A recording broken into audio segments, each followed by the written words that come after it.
ladies and gentlemen, to May 6th Planning Commission. Appreciate you all coming out. We're going to start tonight with Pledge of Allegiance and then invocation. If you will, please join me in doing that.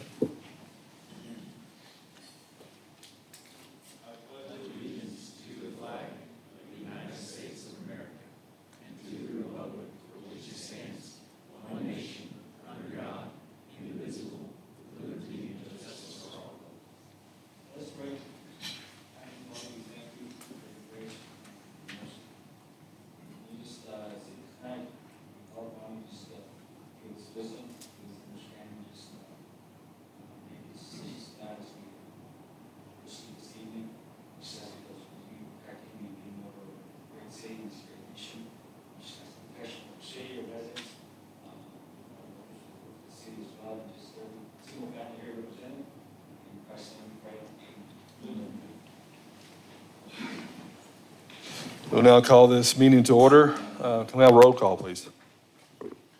Brent Couch. Here. Chris Hussein. Here. Clement Ogonyemi. Here. Garrett Harlan. Here. Har Austin. Here. Jennifer Keys. Here. Mark Cloud. Here. Ray Cordial. Here. Teresa Reynolds. Thank you for that. Can we get approval of minutes, April 1st, 2025? So moved.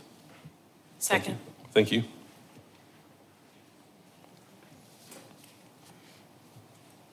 So a few table items for a couple of table items tonight that will not be heard. If I can get to them. First is C25-05, Shade the Planet, that's been tabled. And L25-16, Robinson Heights Plaza, that has also been tabled. All right, first item tonight is a project that was tabled last meeting. This is EDH Investments LLC, R25-17. It's a request to go from multifamily -4 to a PUD. We also will revisit large-scale development 25-09. This is presented by Swope Consulting. Hi, good evening. My name's Dave Gallo. Actually built two of the communities that are being represented by Swope up in the Rogers area. And just personally wanted to thank the planning staff. And I don't want to start mentioning names because I'm sure I'll forget folks. But really appreciate the opportunity to be here at this point in time and asking for a vote, a yes vote. And Phil's going to present the project, but I would just like to start out with what I'm most proud about is in our communities are the residents. We have great residents, and what I mean by that is folks often ask me what I do, and I don't tell them I'm a developer. I said I build communities. And so we're presenting today to build a community here in Springdale of small homes full of residents, hopefully like we have in Rogers, because those folks are what I would call low impact as far as they're green-minded.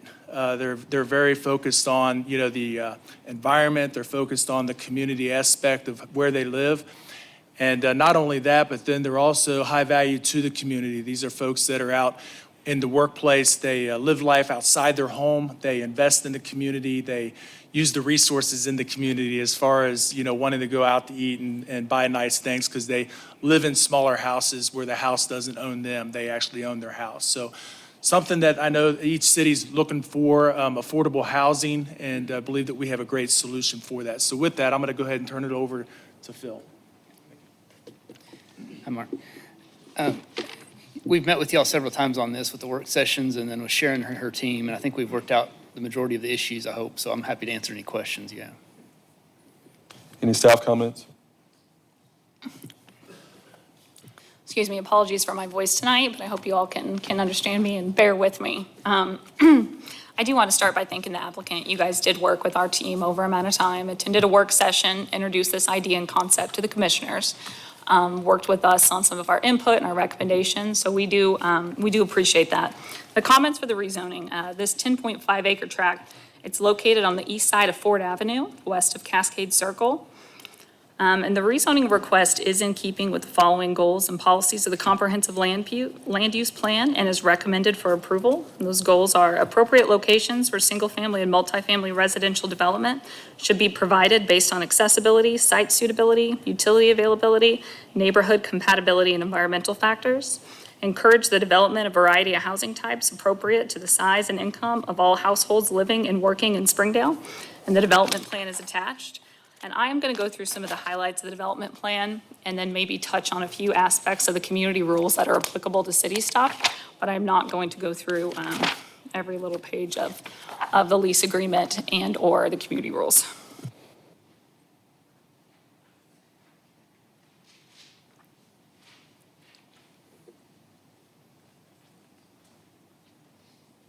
I know you guys are proud of this development, this proposal, and so I want to read a little bit of it. The EDH Investments LLC and DC Holdings LLC propose this planned unit development on 10.5 acres containing 67 single-family modular homes and a leasing office and a small maintenance building along Ford Avenue in Springdale, known as Eagle Homes Ford Avenue. This unique and innovative small-scale family residential neighborhood is poised to be situated on a narrow piece of land in East Springdale, has more than a quarter mile of frontage along Ford Avenue on its western side, and that same amount of frontage along Dean's Trail on the eastern side. This creates a wonderful opportunity to capitalize on the vehicular accessibility and alternate modes of transportation for the trail on the eastern side. For those that choose to live, work, and recreate in this vibrant sector of the city. Some of the nearby entertainment venues, Parsons stadiums, large and small employers, educational institutes like NTI, recreational opportunities like the Jones Center, and its proximity to Springdale Airport are just some of the local amenities centrally located to the project. Eagle Homes Ford Avenue will be a land lease, small home community. So this model allows for well-maintained and structured community with architectural guidelines and on-site management. All the homes are single bedroom and single bathroom that range in cost from $95,000 and a single bathroom that ranges from, $95,000 to $120,000. And the land lease ranges are from $380 to $450 per month, subject to the final project cost.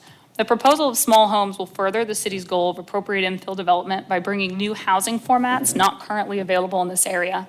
Design elements like carports instead of garages, low-maintenance yards, shared green space, and common areas cater to the modern market demands of several demographics. Smaller homes, owner management development, interior parking layout, and the location of Dean's Trail along the eastern side of the subject property all assist to create a transition between existing single-family subdivision to the east and Ford Avenue to the north and west.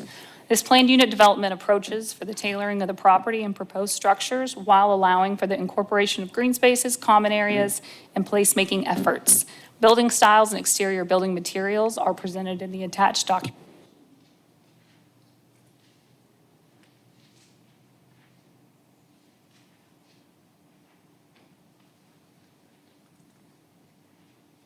And all of the information from their development plan and the stuff I'm reading is in the packet online, accessible via a Dropbox or on the planning webpage if anybody wants this, or they can contact our office if they want extra copies of this information.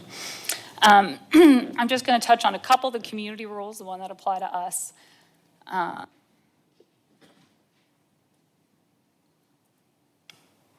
So on one of the pages, you have the proposed use units that are allowable.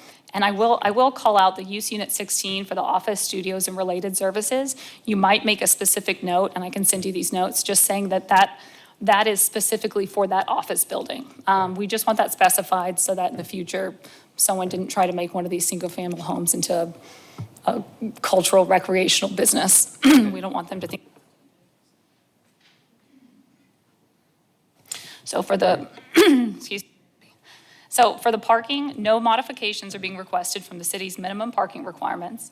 The project will meet the same minimum 2 off-street parking spaces per unit that is standard throughout all the traditional residential zoning classifications throughout the city of Springdale. The project is parked at 2.04 spaces per unit, which slightly exceeds the required 2 by code. And there's additional parking there are 3 visitor parking spots and for the leasing office.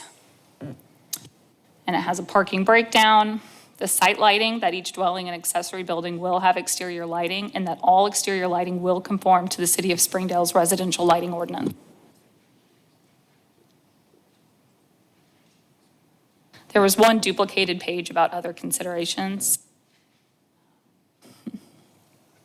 But that the setbacks, to keep in mind that the minimum setbacks are proposed within this development are 20 feet from all exterior property lines. Since these will not be subdivided, these will be leased areas, those setbacks are for the totality of the parcel, not each individual leased area. So for the privacy, residential structures will be set back from the project edges by 25 to 35 feet, exceeding the minimum setback required that would be found in the SF4 zoning designation, which is something that this was kind of modeled after. The project and construction phasing, this project infrastructure is anticipated to be constructed in a single phase, while the construction of the homes will come as the buildings are leased to the future homeowners, and all construction traffic will enter and exit the site from Ford Avenue. The project absorption timeline will be 30 to 48 months. Then you mentioned stormwater management, but I'll let Katie or engineering comment on that when we go to the large.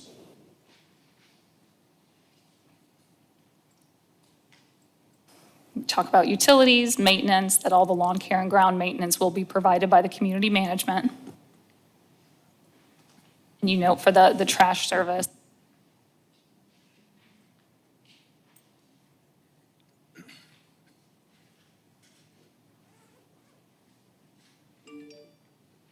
Sorry, back to the trash service. And a farther page, and again, I'll send you these notes, Phil, so you don't have to jot them down, is that you talk about garbage and refuse pickup.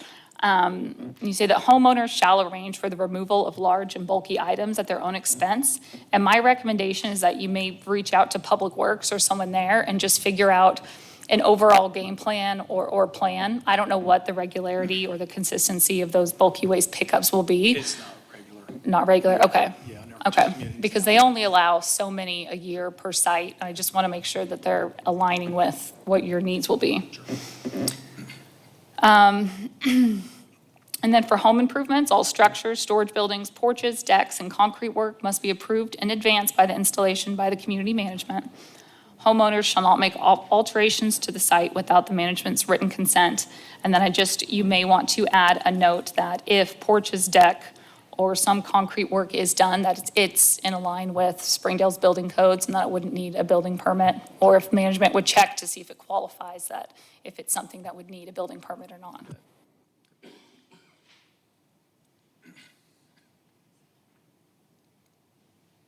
And then I'll mention motorcycles, go-karts, and all-terrain vehicles. So that motorcycles, as a form of transportation, can be ridden in the community, but only from home to home site, or to and from a home site by an occupant of that home and/or their guest. Go-karts and all-terrain vehicles are prohibited to be operated within the community. Vehicles of this type may be kept in the community as long as they are stored and out of sight, and management reserves the right to use such vehicles the removal of such vehicles and the ongoing management.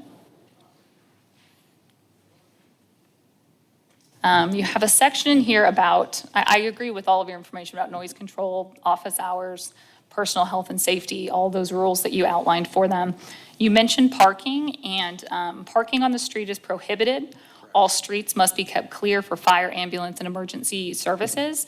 And I'm just curious if there is going to be signage or, I don't know, even curb that could be marked fire lane or something, or if there's any mechanism that you're going to have to make sure that those are kept Yeah. clear. I can't remember what we had to do. Ed, are we having to stripe and sign that as well? I would say that the striping would be sufficient. Yeah, okay. Okay. Like striping fire lane or just striping the center line? Sorry, just for clarification.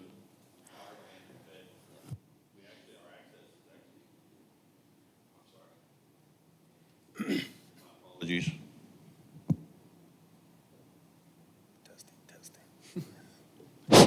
Okay, sorry about that.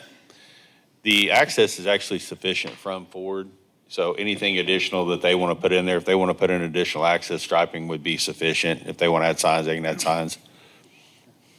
We would appreciate that, even if it was no parking signs, just some extra, just because we've seen with past developments that as much as we try to control it, and there's great community guidelines, those streets still sometimes fill up, so maybe even some no parking signage would be appreciated.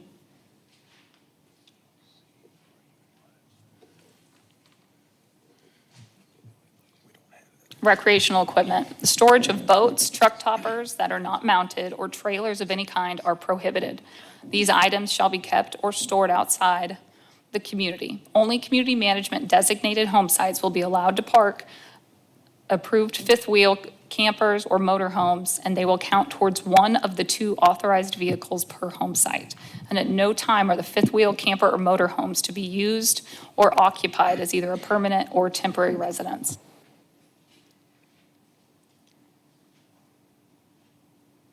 And then for that internal, I know it's an internal, it's a private drive, right? Katie, that internal one? So even though it's an internal private drive, that all traffic regulations will be observed and obeyed throughout the community. All designated miles per hour speed limits will be enforced. All other City of Springdale, Washington County, and Arkansas state traffic regulations will be enforced in the community. Homeowners shall be held responsible for actions of their guest. And the on-street parking and parking on the grass is prohibited. And you also list that any signage posted on or about the premises is strictly prohibited. I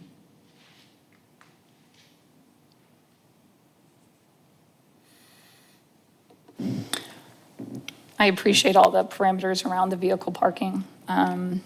That each site will be allowed the maximum of 2 vehicles, camper, motorhome, RV, et cetera. Large trucks such as stake, semi, cement, step vans, et cetera, shall not be parked on the home sites or in the community parking areas. Unattended vehicles which are for sale are prohibited to be stored in the community parking areas.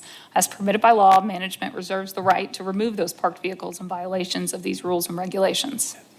In vehicle washing and repairing, vehicles may be washed on the home site and the driveways. Loud exhaust, flat tires shall be repaired within 7 days. Minor repairing of the vehicle, such as changing tires, spark plugs, fan belt, battery charging, et cetera, is permitted. Vehicles must not be put on ramps or blocks. Repairs such as oil changes, replacing mufflers, brakes, transmissions, et cetera, are prohibited. Vehicles dripping oils or other fluids shall be repaired within 7 days, and unsightly deposits shall be completely removed within 96 hours. If not completed in 96 hours, management will have it professionally cleaned at the homeowner's expense.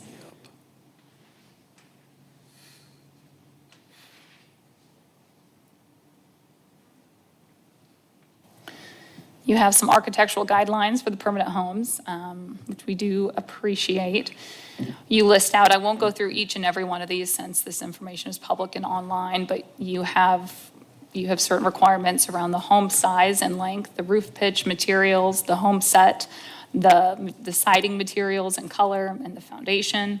And you add the porches, patios, porches, and decks. That patios, porches, and decks are encouraged. All plans shall be submitted to the community management for written approval prior to installation.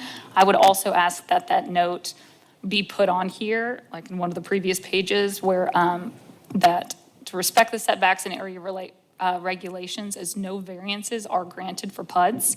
And we want to make sure that if it's a permanent structure, that a building permit, if needed, will be good. Storage buildings, only one storage building no larger than 120 square feet shall be permitted for the approved home sites.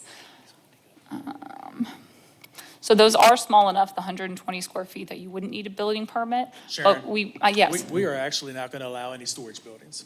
no storage buildings Yeah, at all. There's going to be no external storage buildings.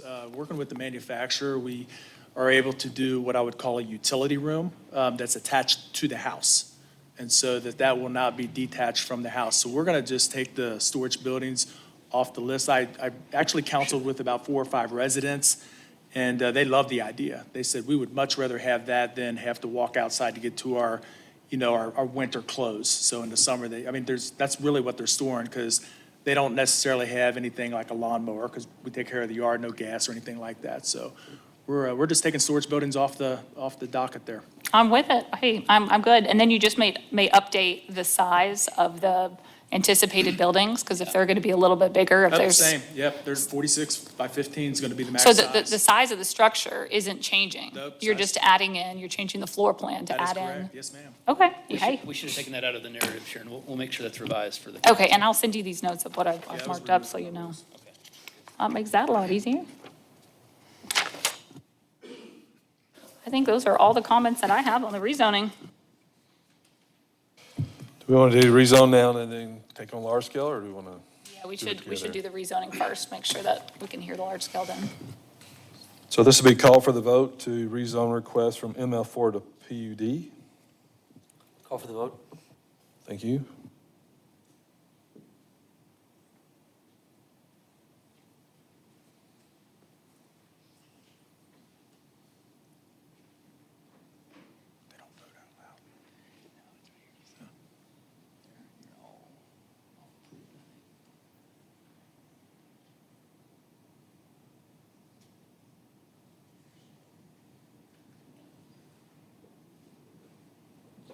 We might go ahead and vote again. Give me 1 second to reset it. That's my fault.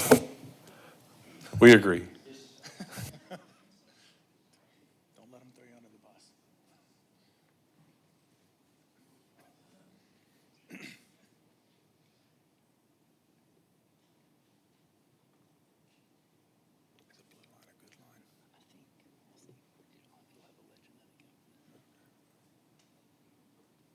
That passes 7 yes, 1 abstain. Now, Staff will prepare the ordinance that goes to council on the 27th for this rezoning. But we're also going to hear the large scale in a sec. if we already need staff comments regarding the large scale. Engineering has just a few. Need the signed and sealed drainage report prior to construction. And please provide details for how the additional sidewalk will be added on to Ford Avenue, whether expansion joints will be used, doweling, et cetera. I can go ahead and read the planning comments. The only ones that we had for planning comments other than standard comments were to submit an informal plat to combine those parcels together. Okay. And we were planning to remove the sidewalk that's there and rebuild all new, so that the comment about it widening is not applicable, so, Good. yeah. Glad to hear that. Anything else from staff? I failed to do this early. Any public comments? Commissioners, any comments regarding the large scale? With no comments, this will be motion subject to staff comments. So moved. Second. Thank you.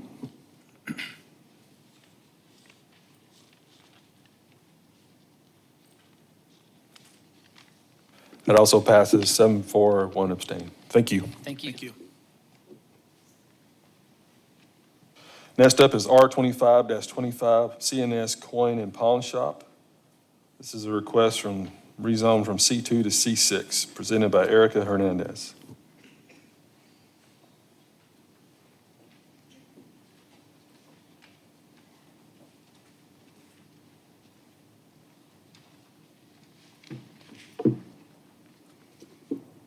Hello, good afternoon.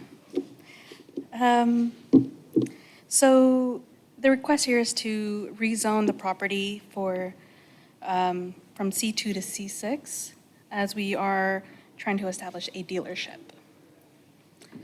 As of right now, we are working on a contract with the CNS Coin Shop, or the Tire Guys, which is the property over. And they have agreed to help pay for an easement. So, So for now, what's going on with that property is that, Can I have your name, please? oh, sorry. My name is Nancy Rodriguez. Thank you. So, sorry, I'm really nervous. Don't be nervous. It's fine. Right now with that Mockingbird lot, there, on that Mockingbird Street, it says it's a private street, so we're currently working on getting an easement either there or by the pawn shop. I mean, not the, yeah, between the pawn shop and the tire shop. Now, the tire shop owner has agreed to an easement, but there's a few details. There's 2 light posts there. So in order to meet with the Springdale criteria, the city of Springdale, it needs to be 25 feet. And so those light posts are gonna get on the way. So we're working on getting estimates to see what it would cost to move those. So that's what's going on right now with that. So you currently don't have a way to access this piece of property, That's is what you're telling me? correct. That's Okay. correct. Staff comments? The rezoning request is not in keeping with the following goals and land use policies of the comprehensive land use plan and is not recommended for approval. However, I do want to note, because I know I've spoken with these applicants and that you guys are trying to work on a way. Definitely figuring out securing a way of access is going to be the most important, and we're happy to try and work with you on that. But some of those details would come more with a development plan rather than just a rezoning.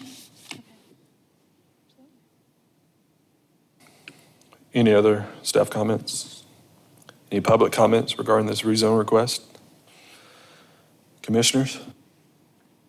Is the reason this planning department's not recommending it is because accessibility, or is there other reasons? Yeah, there are a few other reasons. So our current comprehensive land use plan that we make decisions from, and the ones that we have in the works that we're looking at now, are the same for this area where we see regional commercial. And when we think regional commercial, we think those large retail sales, boats, car sales. We have that south of that Y, right, where Robinson. South of that, we have planned for regional commercial. But from that intersection to, I think, like Sunset, we see as just commercial.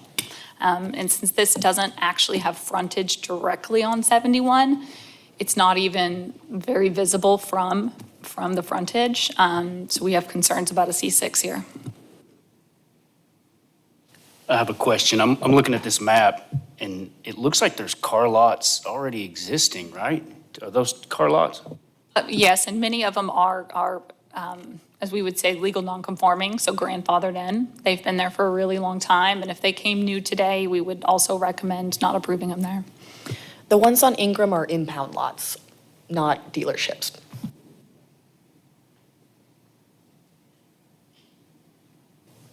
Yeah, this is my personal opinion. It's hard to even think about this being rezoned without a clear access to it. I think it's just hard to understand how you'd even get to it, so to speak, without these easements being taken care of. I don't know if tabling it and trying to get those resolved in 30 days and being able to bring that back, I think that may help, but I don't know if that's enough time. Not sure how far along we've gotten. Because there's also another option. You could, if you figured out the access, and this would come with like a development plan, but there's also an option to seek a conditional use to sell cars in a C2. It's a little bit more controlled of a mechanism to do that, but there's potentially another way. So that would be up to you guys if you want to take the time and figure that out and come back, or just have them vote on the C6 tonight. That's up to you. Do you understand the conditional use part of it? Like maybe scheduling appointments? No, so the C2, if you did C2, that means you could use it as a car lot for you. And then if you guys sold the property, it would not, conditional use would not go forward to the new owner. So that would actually be easier for us, because what staff is telling you is that we don't really see this as C6, but we might allow a conditional use of it as a C6. But I think the biggest point for me is right now you have no access to this property. So I think that's the biggest caveat. So I don't know if you guys want to table it and see if you can work that out and come back, or you want us to vote for your rezone request. So my name is Jesus. Nice to meet everybody. On that C2, if we were to table it, and then the plan is to, talk to the tire shop and see how we can work with that easement, because we'd still have to pave that road and work with the light posts. When we come back with the C2, because I don't think we'll get the light post moved in 30 days, what would that look like, getting it approved as C2, if we come back with the plan and maybe an estimate for moving those things so there's a good access? C2 or C2. Yeah, you're a C2 now. So what you're asking is a request being granted as a conditional use, I'm guessing is what you're really asking. Yeah. Yeah. And the conditional use would really be to present us a site plan to show that you could do the intention of selling cars, because usually we're looking for that regional commercial on a big, major thoroughfare where it's visible. So as you drive down a highway, you can see these large retail displays. And so this is kind of hidden back. We would have to have a sufficient enough site plan for the commissioners to evaluate whether access, ingress, egress, emergency services, where the office building, that the site itself could actually function and meet up to code. But you could apply for that conditional use under the C2. But even if you had them vote tonight on the C6 rezoning, you could still come back with that conditional use request. Yeah, I think the C2 would work better. Yeah, we'll definitely plan on that and table it, right? For the conditioning, right? If we can do, if we were to do the conditioning C2, would we table now and come back with the plan, or how would that look like?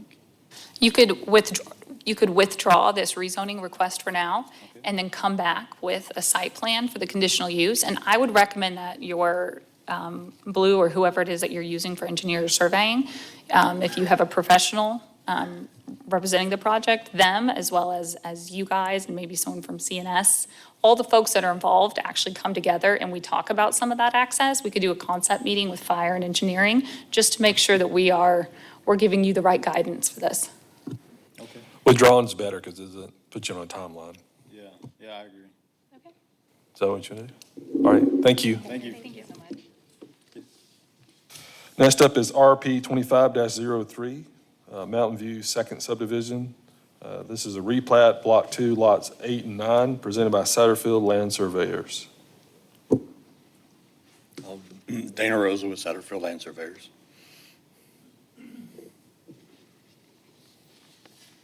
Yes, sir, tell us about your project. They're wanting to combine these lots to build a residential house on it. There was an existing one at one time that they had tore down. So they're combining 2 lots into one, is their Yes. request? Staff comments? Planning only has standard comments. If the intention is to build a structure on this property, they will need to come in and get a floodplain development permit. Okay. Any public comment? Commissioners? If none, this will be a motion subject to staff comments. Motion, subject to staff comments. Thank you. Thank you.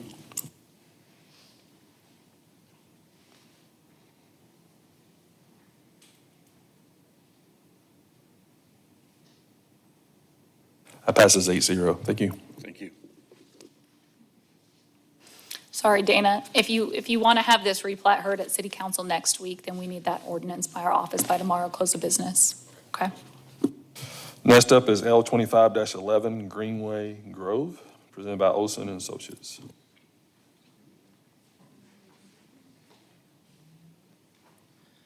Evening all. Caleb LeBeau, Olson.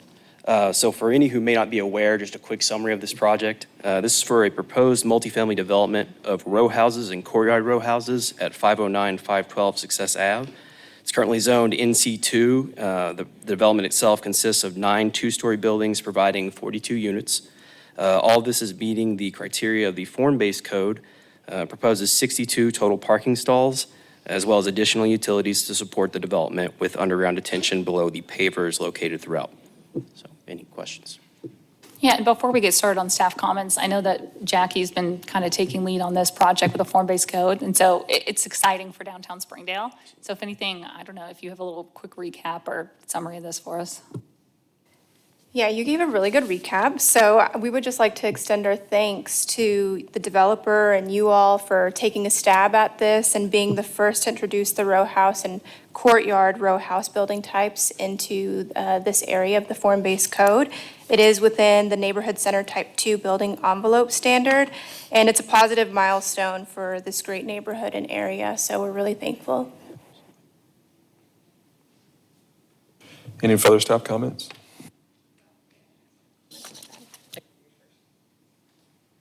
Yes, sorry, I had some staff comments as well. Okay, so in addition to the standard comments for planning, we would just need the developer to provide a photometric plan that ensures a minimum of 1-foot candle of illumination throughout all parking and pedestrian areas. We ask that the zoning designations of all adjacent properties be updated to align with the form-based code, building envelope standards. And finally, the row house buildings located to the north of the recently vacated Success Avenue must include multiple window openings on their primary facades to meet the architectural standards and promote an active street presence. I didn't include that within my memo, so I'll follow up with you on that. All right, engineering comments. Show a drainage easement around the paver systems. I did not see this called out on the plans, so you might just need to show me where it's at. And then please provide paver system design details for construction and installation. In the parking lot, I recommend adding wheel stops to help with vehicle overhang blocking the sidewalk, because I think there's only 5-foot sidewalks shown. Show the typical section for Water Street, including the new parking stalls. Sidewalk adjacent to the on-street parking should be 6 foot wide. What is the condition of existing pavement section on Water Street? Is a mill and overlay proposed? Is any repair needed? Provide a typical section. Show an access easement on the private street for EMS access and paver system observation. Provide streetlight information. East Maple Avenue is a collector street with an 8-foot sidewalk. I think what it was proposed was to expand the 6-foot sidewalk to an 8-foot sidewalk, but then that puts the joint right in the wheel path for a cyclist. So I think we need to explore that a little bit further. And then will existing overhead electric be relocated underground? Gotcha. I can answer a few of those now if you'd like, or I can follow up, whatever you prefer. Okay. Existing road, it's asphalt pavement. It's in, I'd say, moderate condition. There is argument, I think, maybe for potential overlay, but it's not quite there yet, I would argue. Let's see, on the electric, there is a portion of that's currently proposed to go underground. It's the portion between the two poles that are nearest the northernmost buildings. I've got the layout. So it's a roughly, I think, 60 feet, and that's been coordinated with SWEPCO so far, but it's currently kind of up to owner, as it is an additional cost there. Yeah, we absolutely work with you on the pavement and the sidewalk there to the north. If that needs to just be a one new proposed sidewalk, that'd be just fine. Let's see, wheel stops are no problem. We do have a drainage easement and a preliminary, the drainage easement, we got it marked out once, so we need to get it added a couple more places. I think it's on, I want to say it's C4.3, but it's the last page of the utilities, the utility overalls. And then the very last page of the details has a few preliminary sections for the underground pavers. So we're definitely going to get that more advanced, though, as we get to construction documents. Did I miss it, or did you confirm that the overhead electric will be relocated underground? The Or not? plan right now is for that to happen. We're going through it with FEPCO and the owner. Okay. Sir. Any public comment on this? Commissioners? Caleb, well, the only question I have is the awning. It's all one continuous, Can you go to the elevations? which makes this feel more like an apartment complex, not so much row townhomes. Do you know if, I'm assuming that you have architectural designers on this. Is there a way we could break that up so those units look more individual and not as one continuous section of 5 or 3 or whatever? Sure. It's Core Architects is on this one, and Sure. I hate to speak for them, but I think that that's something that could be done, and I'll absolutely propose it to them. I don't see that being a major issue. Yeah. That would be great. Otherwise, I mean, I like the materials. I love the site plan. I love the pervious pavement. All that is great. That's the only thing that I see is, and I've seen something just like this in another city, and it always reads as an apartment complex, not as a row home. So I think if we could break that eve up, that would be great. Staff would actually support that comment and hope that we could put that under our remaining outlying staff comments. That'd be wonderful. Any other comments? If not, this will be a motion subject to staff comments, including what I made. So moved. Do I have a second? Is there public comment? Just a second, I'm sorry.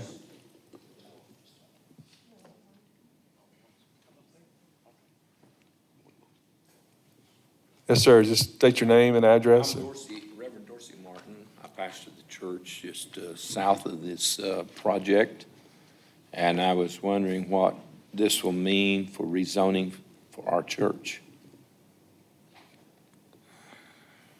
It'll have no effect on neighboring properties. It'll have no effect on the neighboring properties? Yeah, we're not, they aren't seeking to rezone your church. I mean, there will be, with residences, there will be increased traffic, which they're having to do street improvements and sufficient parking for. But our goal with these developments is to not have negative effects on neighboring properties. Okay, so how close will that be coming to the south side property, which would be on the north side of our church? Do you have that pulled up or easily accessible? Property line to the north here, so I believe your parcel is right there. So we're 8 feet or so off for the closest building. So there's some trees right in there, those are going to be removed? Let me pull up our landscaping plan. I think we were able to save at least a few of them. Sorry, it's at the very end. Nope. One earlier. Looks like 2 of them, 2 are getting removed, but we're adding back 6 to 8. Okay, but there's not going to be any streets or anything on this side? No, sir. Okay. No, if anything, there's actually just a sidewalk ramp to make it easier to go north towards the park. I see. All right. Thank you. Yeah, no problem. Thank you, sir. All right, let's try that again. Motion subject to staff comments. Motion subject to staff comments. Do I have a second? Second. Thank you.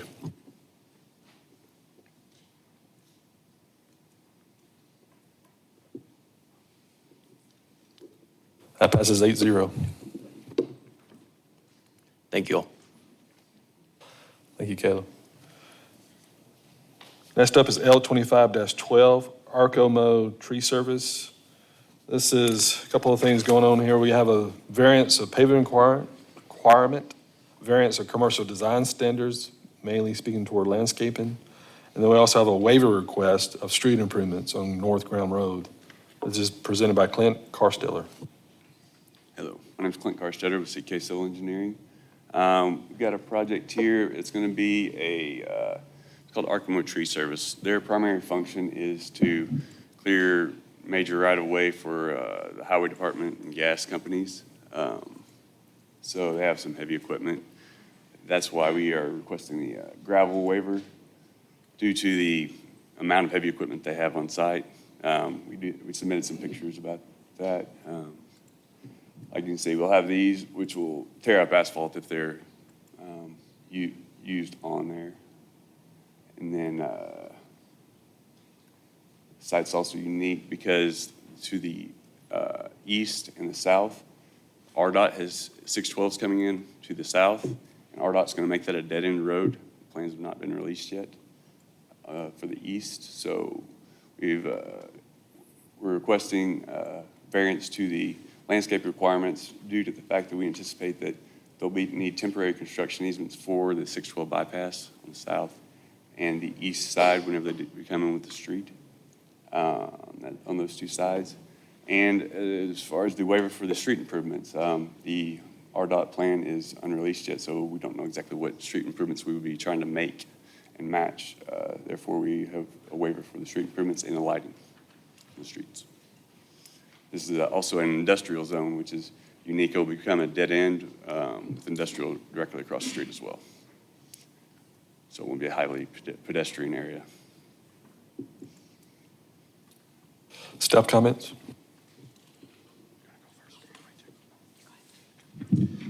For planning besides standard comments, all drives and parking areas are required to be paved. Variance has been requested. All storage areas are to be paved or chip sealed, variance requested. All open storage areas must be screened with an 8-foot opaque screening fence.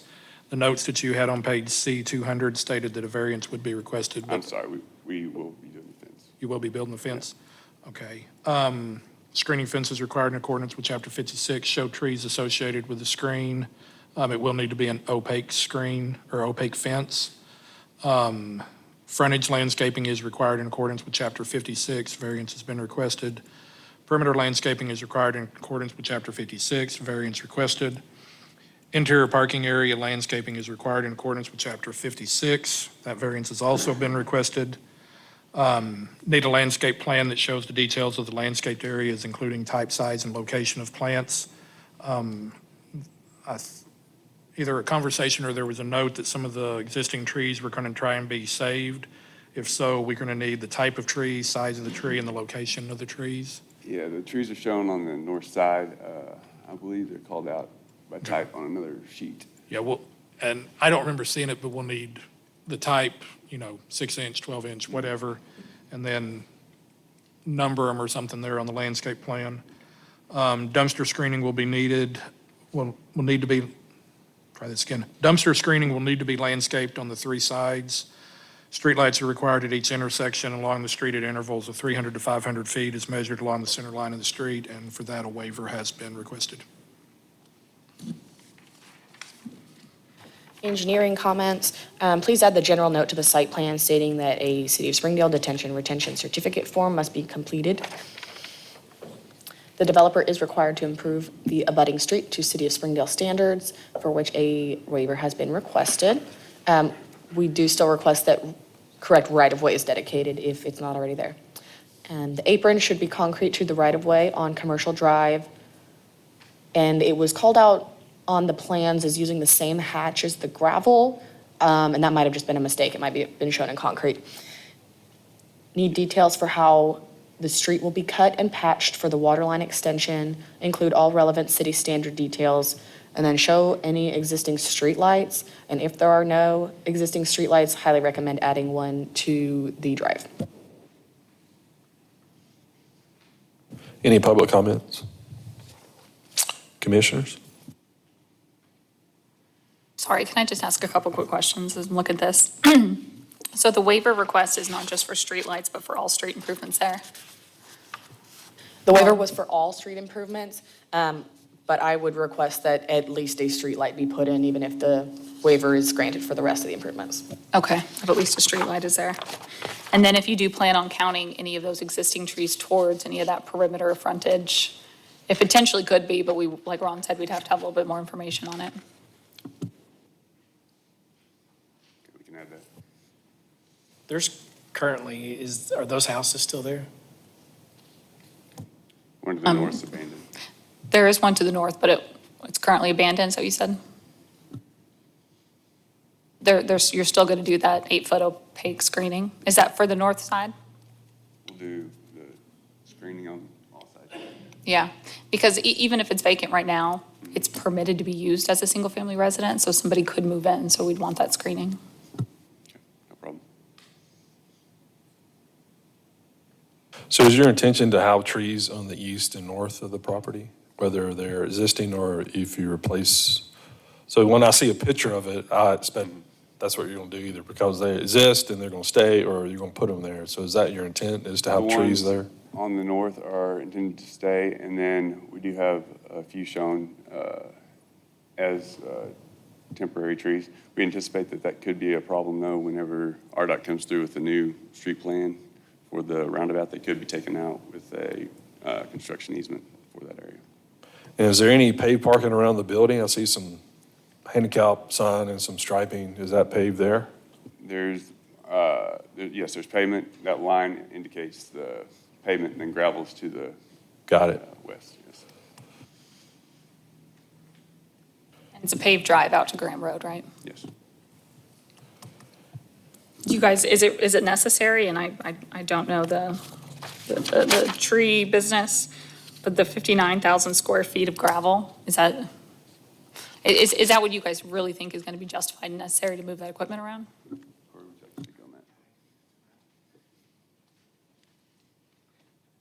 My name is Corey Bussey. If we can go back to the pictures, each equipment, those are two John Deere 250 GMP. One's a 65,000 pound machine, the other's a 60-ish thousand pound. The Rayco there, you're mid 40,000 pounds. The two Fecons there, one's mid 30, 36, 37. The other one's high 20s. That's a 19,000 pound machine. Same, that's mid 20s. That's a 50,000 pound machine. Just the amount of room it takes to move these take up a lot of spot. So, and when we bring them into the yard and we have them staged up, right now they're on job sites, but when we bring them in, we bring them in all at the same time in between jobs, and it takes up a lot of room, so, thank you. Thank you. No more comments. Commissioners, you want to take the variances together or separate? Take them together.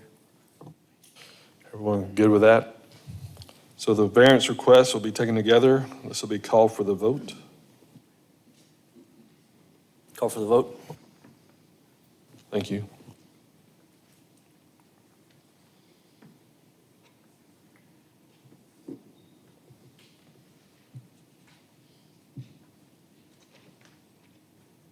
That passes 8-0. Next is a waiver of street improvement on North Graham. The applicant gave reasons why, mainly due to 612 bypass, and that probably come in a dead end.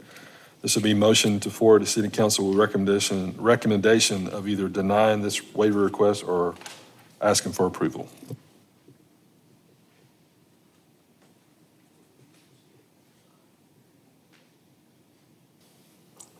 Motion to send to city council for approval. Have a motion? And a second.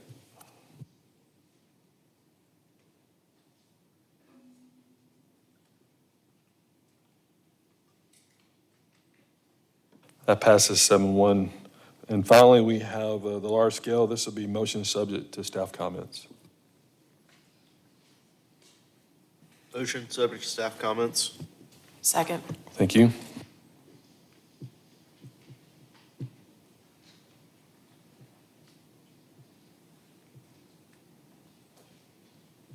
That passes 8-0 as well. Thank you. Thank you for your time.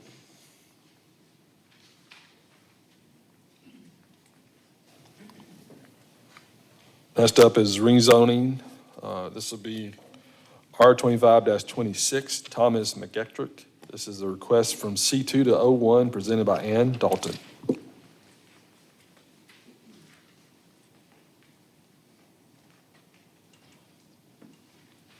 Hi, I'm Ann Dalton, and I'm just here to represent my brother in his request to change the zoning from C2 to O1, where he plans to remodel what remains of my grandmother's house into his own residence.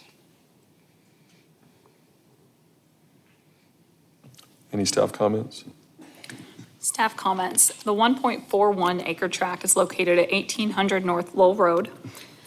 An O1 neighborhood office district zoning would provide an adequate buffer between the SF2 low to medium single-family residential district to the south and the C2 general commercial to the north, and is recommended for approval. Any other comments by staff? Any public comments? Commissioners? If none, this will be called for the vote. Call for the vote. Thank you.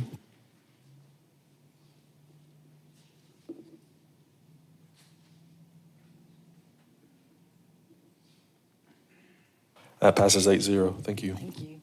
Staff will prepare the ordinance that goes to council on May 27th. You're not required to be there, but always encouraged. It starts at 6. Next up is R25-27. This is NNN REIT LP of Arkansas. The request is to rezone from A1 to C5.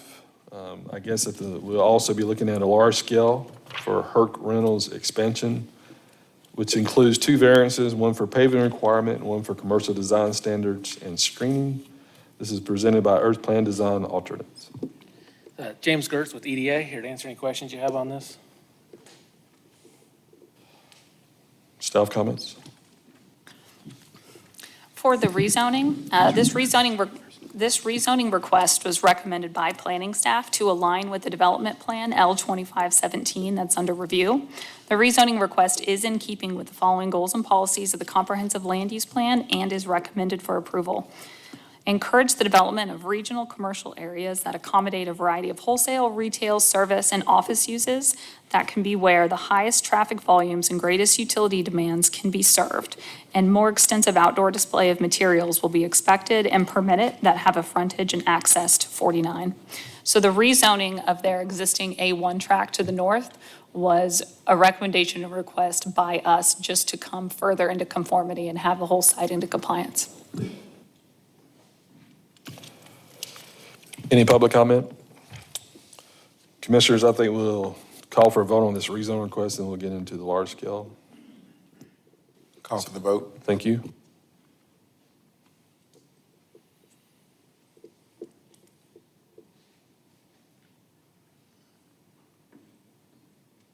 Passes 8-0. Now we can move forward to the large scale.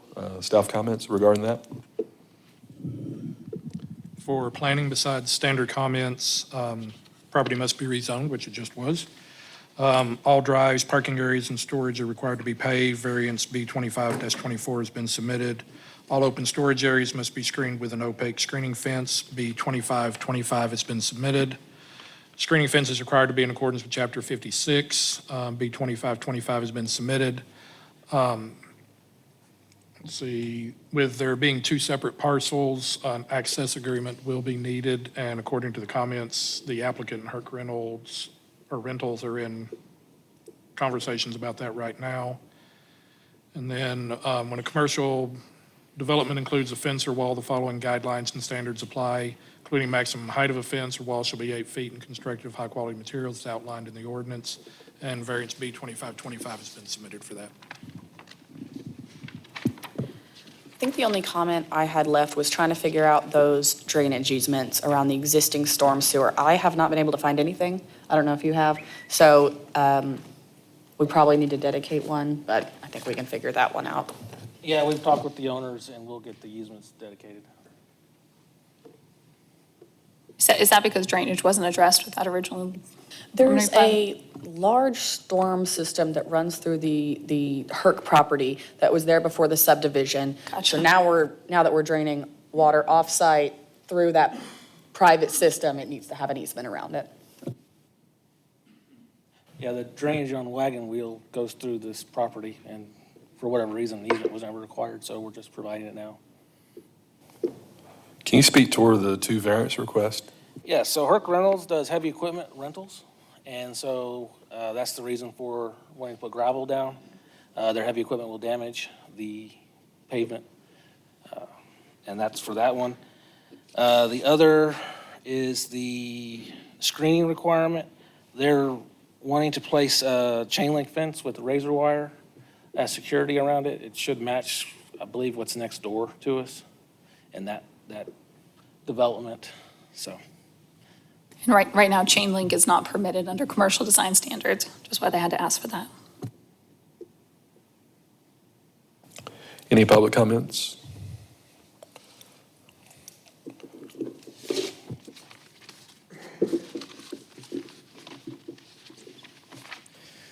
Good evening. Joel Kurtz with Williams Law Firm. I'm here on behalf of Matthias Shopping Centers, Inc., which is the owner of the property immediately to the west of the vacant lot. That is the expansion. Matthias owns a commercial space there that's currently rented to an electrical supply house. We have some concerns about the variance requests for the chain link fence and the gravel lot. The first kind of issue is aesthetics. The only access to our commercial lot is to go past that lot.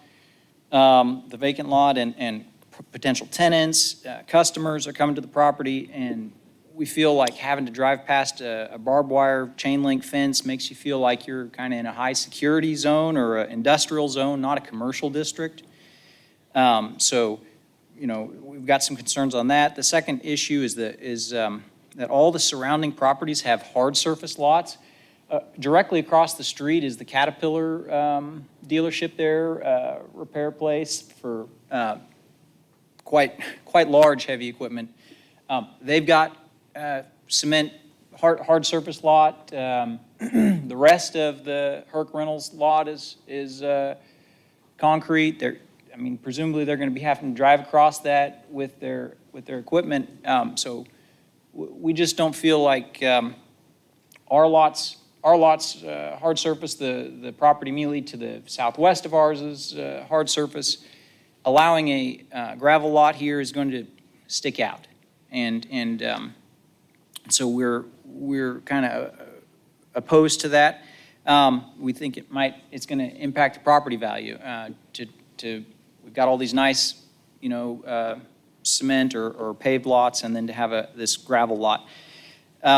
The variance request, this is kind of the third point here. The variance request references Article 7, Section 8.3, which does talk about commercial equipment or large, heavy equipment storage lots, potentially being maybe appropriate to consider a gravel lot. But we just wanted to point out those lots have to comply with a couple other requirements, one of which is they can't exceed half an acre in size.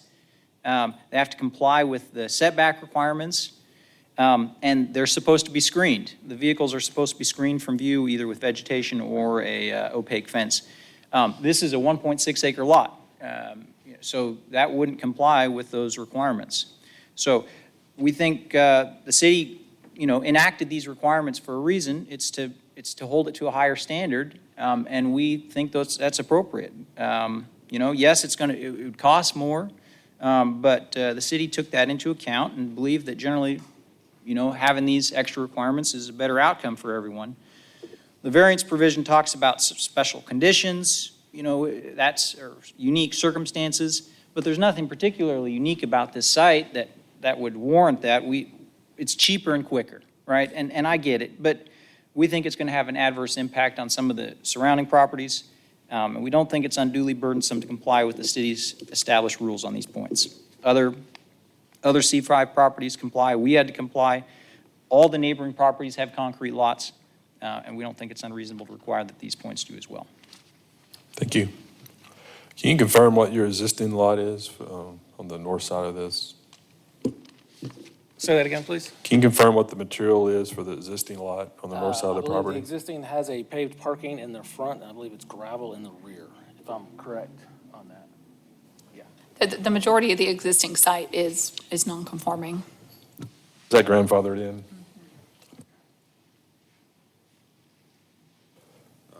Jack from Herc Reynolds. Yes, sir. Most of it's paved. There's a little gravel towards the wagon wheel side. And in the back is retention. Thank you. Any other comments? So if I understand correctly, the front, just a side of just a small portion is paved? Yeah, what's facing the street is paved in front of the building. But I will say for the large scale that we're talking about though, and that's up for the vote, is only that vacant lot to the south. The only improvement that they're doing to that northern lot is rezoning it to come into zoning compliance. So that northern current A1 is not actually a development plan that's under review for us right now. Yeah, that's correct. We're only looking at the undeveloped lot south of their existing building right now. Yeah, I was asking basically on usage and how it's working for you now and what the material is you're currently moving your equipment on. The gentleman spoke before you brought up some great points, considering what's around you and how they've treated their site. So I just was kind of confirm that. Yep. If there are no more comments, do you guys want to take the two variances separately or together? Separate. Separate. So let's do variance of commercial design standards screening. This was, I believe, correct me if I'm wrong, where the applicant is requesting to use barbed wire and metal fencing versus what's typically required. And I would like to point out, we are providing the landscaping requirements. Do you have that site plan that shows? So the trees are to the west side of the property, adjacent to the building, the electric supply house, I think, correct? Yes, those are all proposed trees around the perimeter. We do have some easements we're running into, some existing utilities, and we are relocating the trees that were between the two properties. We redistributed them along the rest of the site. So you're doing screening using trees for the majority of your screening application? Yes. So this is a variance of commercial design standard screening. This will be called for the vote. Call for the vote. Thank you.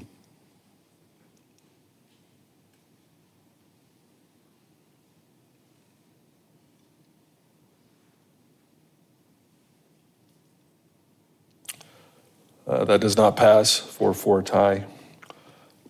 Next request is for variance for paving requirement. This is also a call for the vote.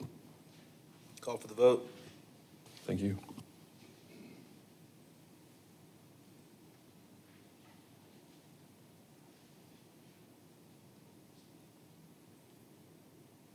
That also does not pass, 8-0. The last is the large-scale review of the expansion. This will be motion subject to staff comments. Motion. Have a motion, do I have a second? Second. Thank you.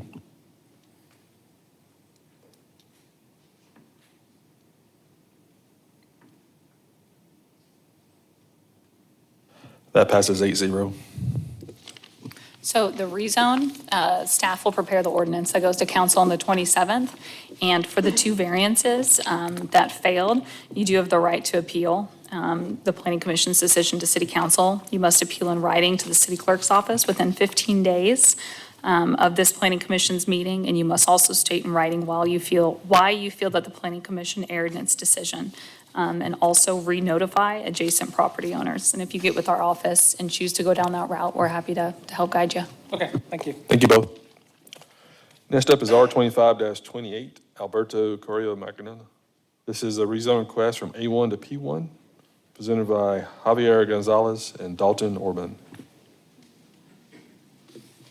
Good evening, Dalton Orban, and we're requesting to go from A1 to P1. This is going to be for a church development. Thank you. Any staff comments? One moment. All right, this 2-acre tract located at 1820 North 48th Street. The rezoning request is recommended for approval. While it does not align with the current comprehensive land use plan, it is consistent with the proposed future comprehensive land use plan. This updated plan designates for areas along a collector street north of Bob Mills Road for neighborhood commercial use, which includes lower intensity commercial designations such as C1, O1, or P1. Thank you for that. Any other staff comments? Any public comments? Commissioners? If there are none, this is a big call for the vote. Call for the vote. Thank you.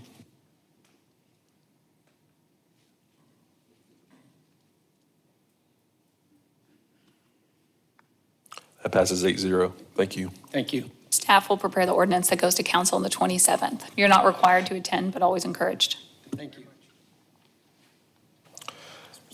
Next up is R25-29, Berrien Properties LLC. This is a request from A1 to SF1, including a tandem lot split in the A1, presented by Kathy Howerton.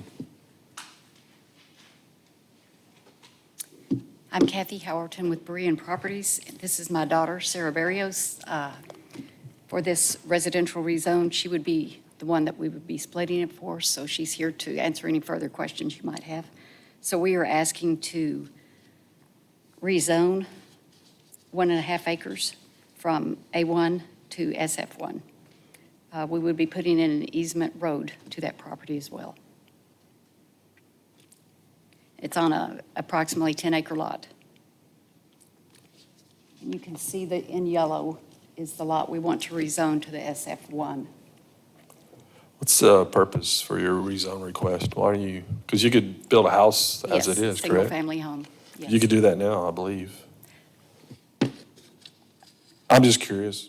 Well, basically, the home will be for her, so it will be dividing the land, too. Got you. Staff comments? For the rezone, this rezone request is recommended for approval. And I will say, whenever I wrote up this recommendation, I thought you were seeking to rezone the entire 10 acres, not just that 1.5 acre. So the street plans are a foundational element in the land use decisions that we make, and the plans for West County Line Road have been considered. We have an updated master street plan that shows County Line Road as a future arterial, so 5 lanes with a median where we expect traffic to be moving east to west.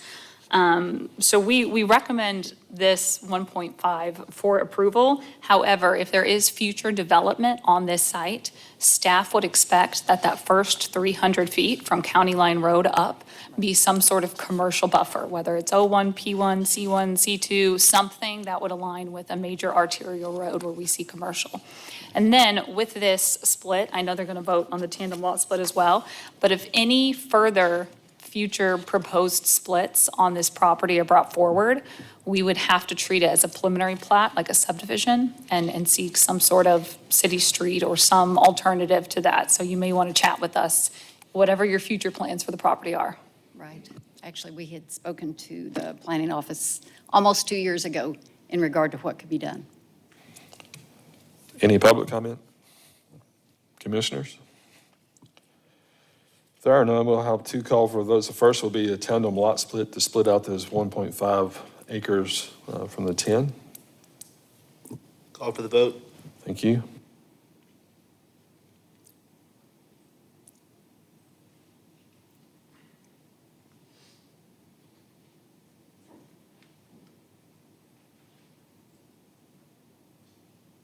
That passes 8-0. The next is to rezone that lot that we just split from A1 to SF1. This also is a call for the vote.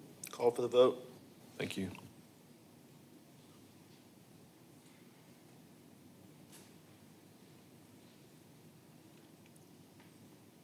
It also passes 8-0. Thank you. Staff will prepare an ordinance for the rezoning that goes to council on the 27th and a resolution for the tandem lot split that will also go the same day. Not required to attend, but encouraged. May 27th. Next up is R25-30, Virgil and Marion Moore Revocable Trust. This is request from A1 to C2, presented by Jeremy Halt. Or Helt. Eyes are failing me, man. What can I tell you? You're not the first. My name is Jeremy Helt. We are seeking rezoning from A1 to C2 for this approximately 5-acre lot for the purpose of building self-storage, climate and non-climate, and RV storage. Staff comments? So right now in this discussion, we're just talking about the rezoning of it going to C2, not what the specific use would be.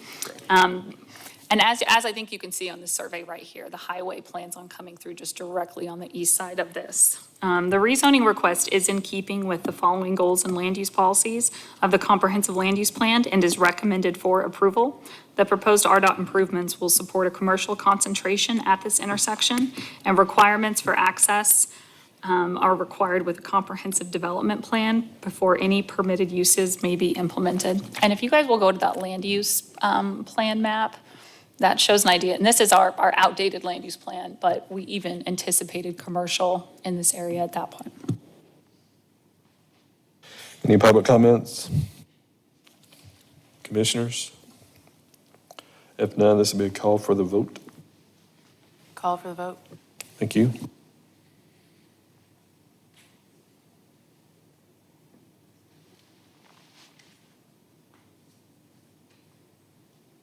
That passes 8-0. Thank you. Staff will prepare an ordinance that goes to council on May 27th. Next up is R25-31, Zemni Had, Sarah Pegzad. And this is a request from C2 to C6.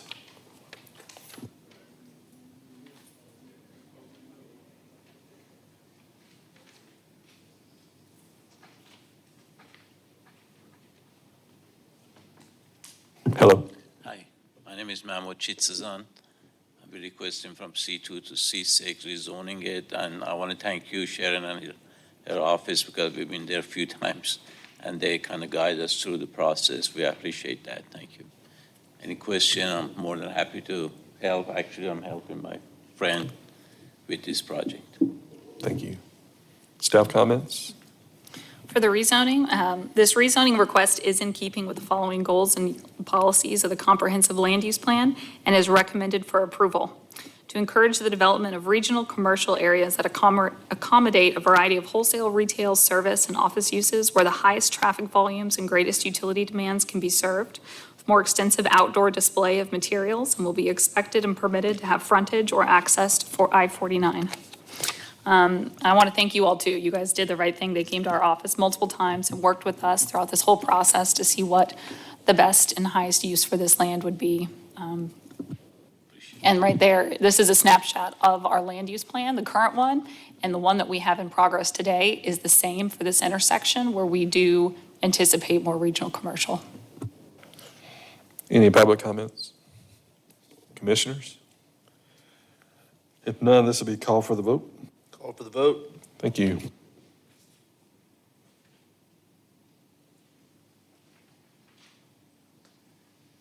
That passes 8-0. Thank you both. Thank you, appreciate it, thank you. Staff will prepare an ordinance that goes to City Council on the 27th. Next up are preliminary plats, replats, and final plats. The first item up for review is RP 25-01 CF Knoll Edition. There's also a variance request asking for a reduction in side setback from 8 foot to 5 foot. This is presented by Nancy Rodriguez.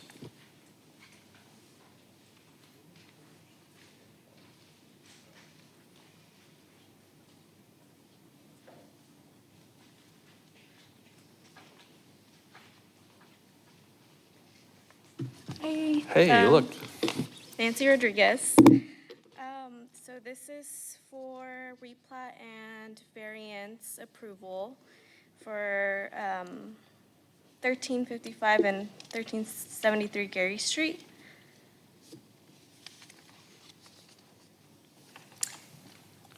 There's 2 houses there that are built, and our intention is to separate those into 2 parcel numbers so they can be sold separately. Staff comments? I would like to just mention a couple things up front about this project, and that whenever we first encountered the property owner and he came to our office with the intention of what he wanted to build, multiple houses, this area, it had enough street frontage, being on a corner, and enough square footage to build multiple principal structures on one piece of property, because you could adequately meet all of that. And there was discussion between our office and the applicant that, did you intend to divide the property to begin with? Because we want to help people plan for long-term, and what is in the long-term best interest of Springdale and Springdale residences. And it was made clear to our office, at least on our side, that they did not want to split the land in the future, and that they wanted to build 2 structures on the same pieces of property. So the building code allows for that only to be a 10-foot separation. So when they built the 2 houses, they built 2 brand-new houses with just 10 foot of separation. And now the property owner has come back and decided that he wants to split the lots. But now, because those houses were built so close together, they don't each meet that 8-foot required setback. And I don't know the type of materials that are on the side of it. So now we're back asking for a variance after we just replatted, and City Council gave a full sidewalk waiver on both streets, granted it. Anyway, I just wanted to provide some context about why we're here in that situation. So I don't know if it was a miscommunication on our office or with the applicant, but that's why we're here having to do this variance request. Yeah, hi everyone. This is Ruby. Yeah, it was my dad who initially kind of started this whole process. I believe a couple years ago when he was initially thinking about it, he would have liked like a triplex or something like that, where it could be sold as one. So I think this is just like coming through and applying for different waivers and just learning the process. I don't think we realized how everything worked. So we did intend to have like a multi-family dwelling or something like that, but that wasn't possible. I don't remember like the specific reasons, and it ended up being like, okay, what we could do was 2 single-family homes. So that's why we're here today. As we went through like the inspections and everything, it wasn't until we got to the point here with Nancy of, okay, we're getting ready to think about putting them for sale, that we realized, wait, we can't. divide them into. Any public comments? Further staff comments? No, but I would like to give a shout out to Surveyor Gene Busher for being here. He's been very patient and cooperative through this projects and all the projects with us. So I just want to tell him a thank you. Thank you, Jean. For the planning department, besides the standard comments, we have noted that the variance B2522 has been requested for both these setbacks on both lots. Commissioners? So when was this built again? We recently, Ed can comment on a couple things. The walls, the facing walls and whether the buildings are close together, are those made out of brick or are they out of vinyl siding or? A brick. They are brick. And how many windows do they have? What windows? Do they have windows and how many? Oh, I don't remember. On the sides that face each other, do they have windows? Each room has a window at the front. The living room has a window. So the windows that face each other, there's only two windows, one on each building. The windows that face Yeah, each other. yeah, the lots that face each other. There's any windows in there or how many? No, because isn't it the kitchens? The kitchen and the living room? I'm just getting an idea of the risk. Well, one looks like it's the garage with maybe a room in the back. The sides that are near that red line. Doesn't look like there's windows at all? Okay, I that think it's like makes the us all feel kitchen nice and, on one and then the living room on the other. yeah. I believe none, good? but I don't 100% recall. The fire department's not going to oppose the variance. I can see on Street View that it does not. There's not windows on either, on those facing walls. Thank you, Jennifer. A lot of fire codes come into play with non-combustible materials when they get that close together in windows. It almost makes me sick to know that we're looking at making a judgment and it's like, doesn't meet any of our standards. And you're right, it is hard to sell these as one parcel. It can be done, but it does make it more difficult, unless somebody wanted to buy it as two rentals and they just rented them. It's unfortunate that when they were built, they didn't take into account that maybe one day they want to separate them and put in that extra buffer. It's just one of these things that, I don't know if there's a right way to do this or not, but we're going to try. And if you guys want to do any future developments, because there's still additional space on this lot or anywhere else, just come and see us. So we can have that long vision. We can help you guys with that long vision. Yeah, and just talking to Ruby's dad, I think there was some miscommunication along the way because he said that his plan was to do the multi-family unit, but then that he was told that he couldn't. Well, he could, but we have a lot of multifamily design standards, so there would have had to have been a comprehensive development plan addressing open space and access and playground and amenities and a lot of stuff stormwater mitigation that I don't think he wanted to sign up for at the time. Okay, yeah, and so then he's like, okay, well then I'll just do two houses, and then I guess he just accounted for what was previously said on the variance, and that's what happened for that, but they're two solid, good-looking houses, and it'd be great if they could be separated into two parcels, but. So this would be a call for the vote for the variance for reduction in side setback from 8 foot to 5 foot. Call for the vote. Thank you.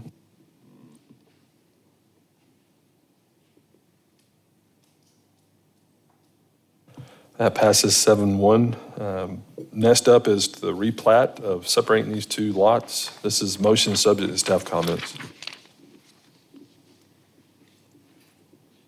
Motion, subject to staff comments. I have a motion. Do I have a second?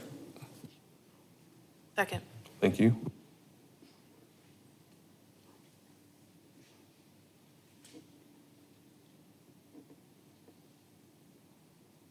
That passes 8-0. And so the replat, the actual splitting of the lot, it will have to go to city council, and it's scheduled to go next Tuesday. So if you want, we can email you a little template, but we would need an ordinance in our office by tomorrow by close of business so that we can prep this to go to city council for Tuesday, okay? Yes, Thank you so much. Thank you, ladies. Next up is RP 25-04. This is Rugel's Addition Bluff Cemetery, presented by Sharon Tromberg. She's getting there.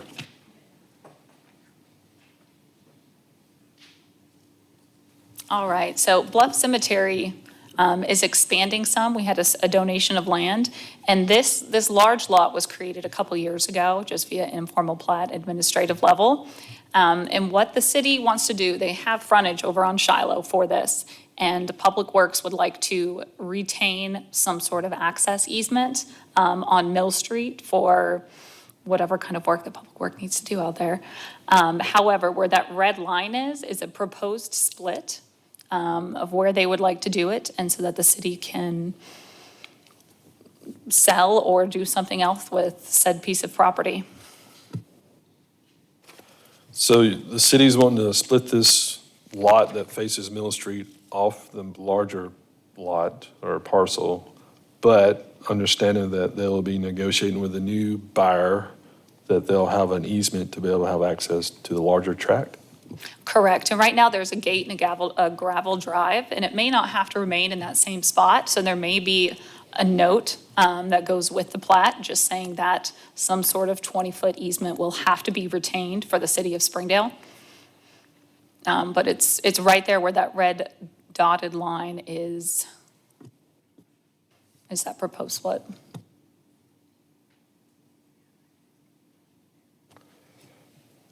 Any further staff comments? Probably not. Public comment? Commissioners, any comments? If none, this will be a motion subject to staff comments.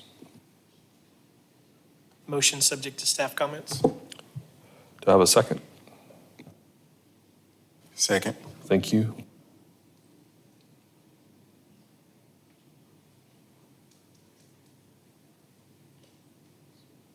That passes 8-0. Do you get to tell yourself, or how's that And work? I do, I will. I am instructing myself and staff that we need to prepare an ordinance for next Tuesday. Get on that. Next up is LP 25-04, Jacobs Crossing, Phase 2 and 3, presented by ESI. This is a final plat.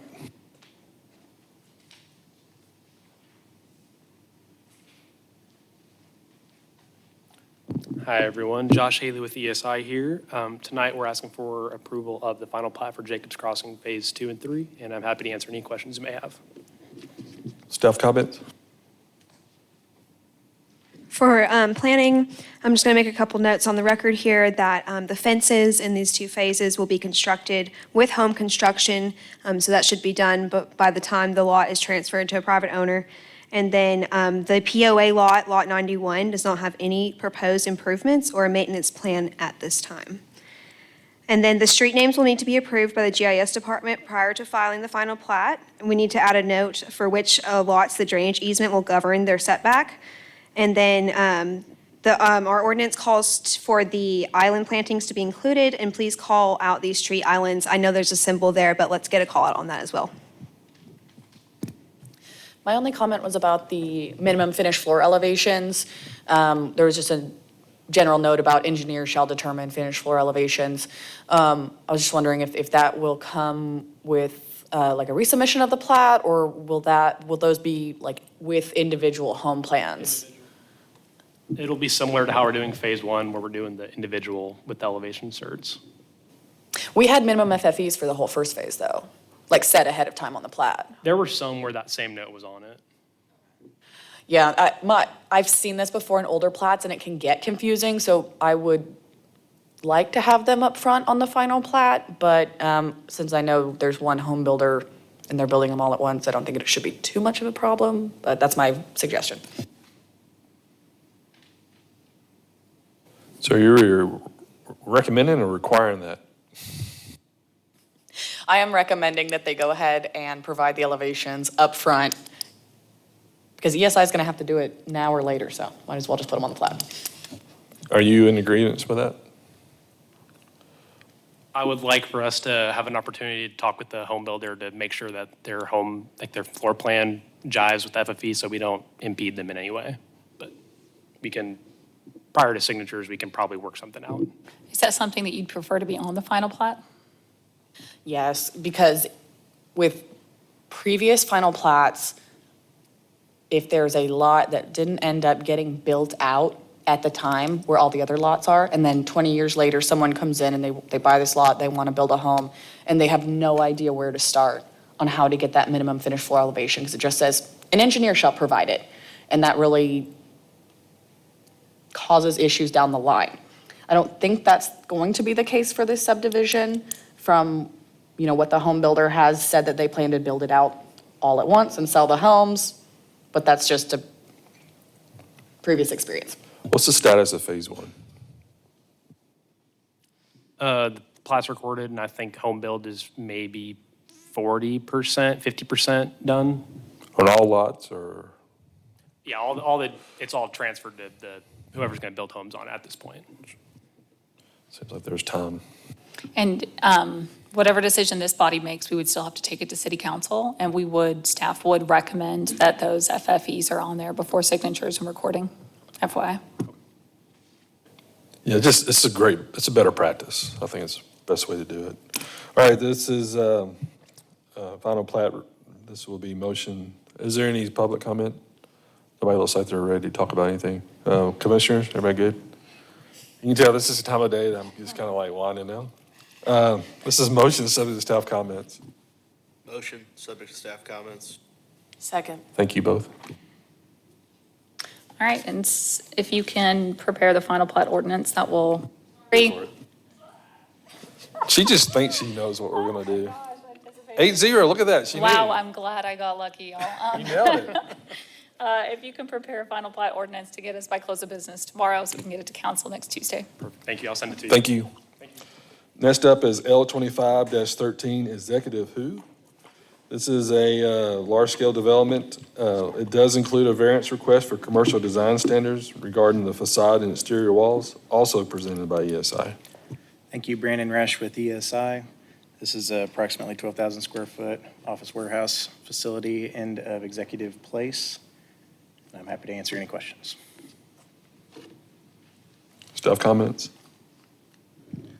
For planning, besides standard comments, you will need to vacate the easement that contained the fiber optic line that runs underneath the building. The comment response was, this is being coordinated with AT&T and will go to council when a relocation agreement is complete.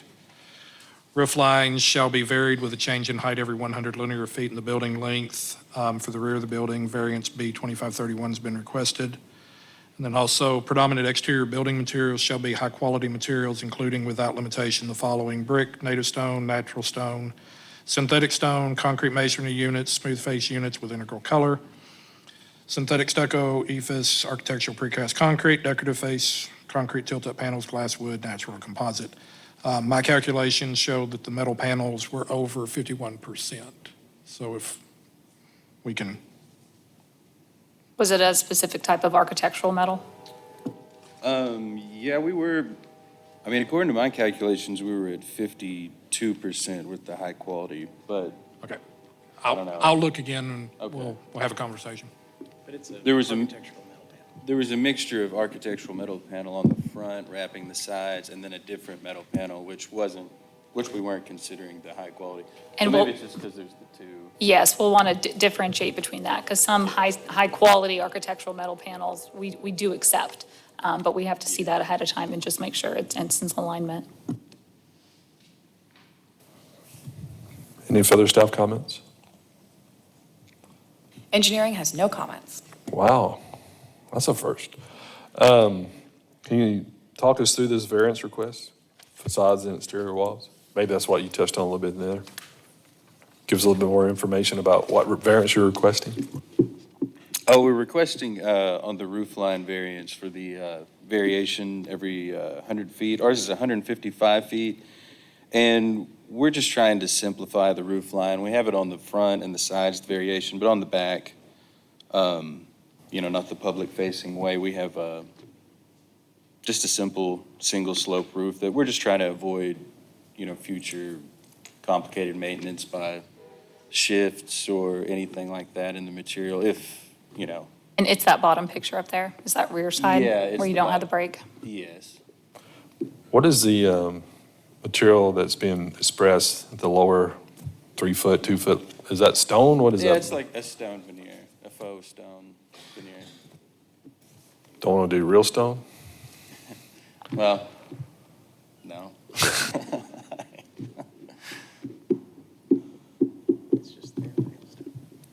Do what? Yeah, it's veneer, just like brick is veneer. Is it like lick and stick, or what type of faux stone? It's more like lick and stick, yeah. But it's not like a ephes where you spray paint it with No. edging and all that, right? No, Okay. not like a stamped Yeah. stone or something. Got it. No, I mean, it meets the high quality, material or whatever. So we're not seeking a variance on the material. I think that's just maybe a calculation, syntax thing. It's all good. Is there any public comments? Commissioners? I just want to make a brief comment on the lighting photometric plan. I just noticed that the fixtures are spec'd as 5,000 K. I'd like just to encourage a cooler or a warmer color temperature, either 3,000 or 4,000. Yeah, 4,000 at most would be preferred. 5,000 is like a blue light special.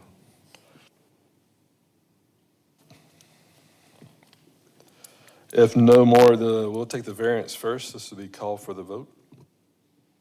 Call for the vote. And just to ratify, this variance is that there's single line for the rear of the building is the only variance they're asking about.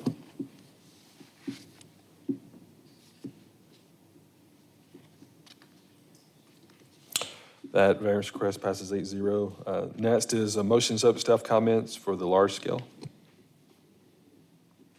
Motion subject to staff comments. Second. Thank you both.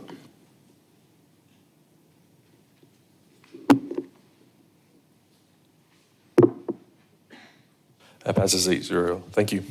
And then just try and keep us updated when you have that utility relocation done, just so that we can note it. We will. Thank you. I believe we're now to waivers.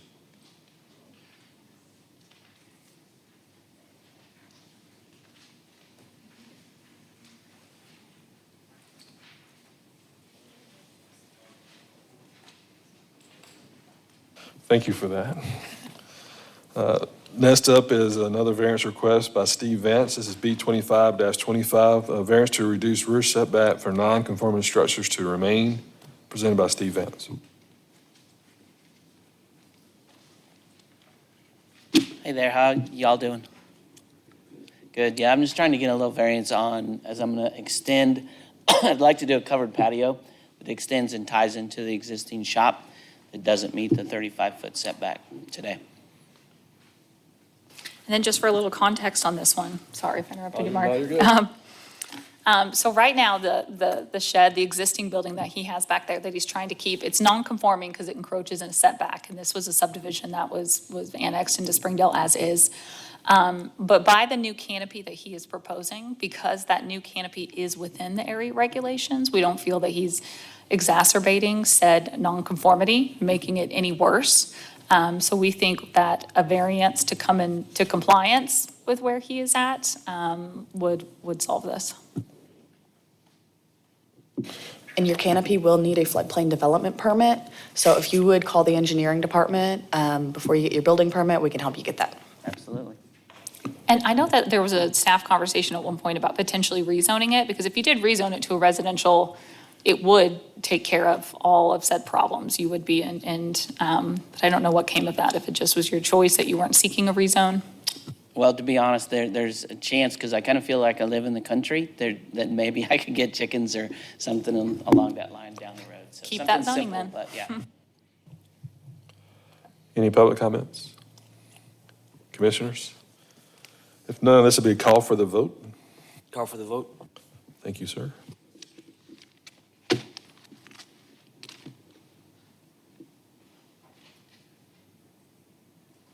This variance request passes 8-0. Beautiful, thank you. Now we're to waivers. W25-02. Will you? She's right, as usual. I was just joking about the waivers. I guess I really want to hear that waiver. B25-32, CCO Investments LLC. This is also, I guess I'm just tired of variances, to be honest. Variance request for paving requirement in Chapter 130, Article 7, Section 4, presented by Mr. Jim Key.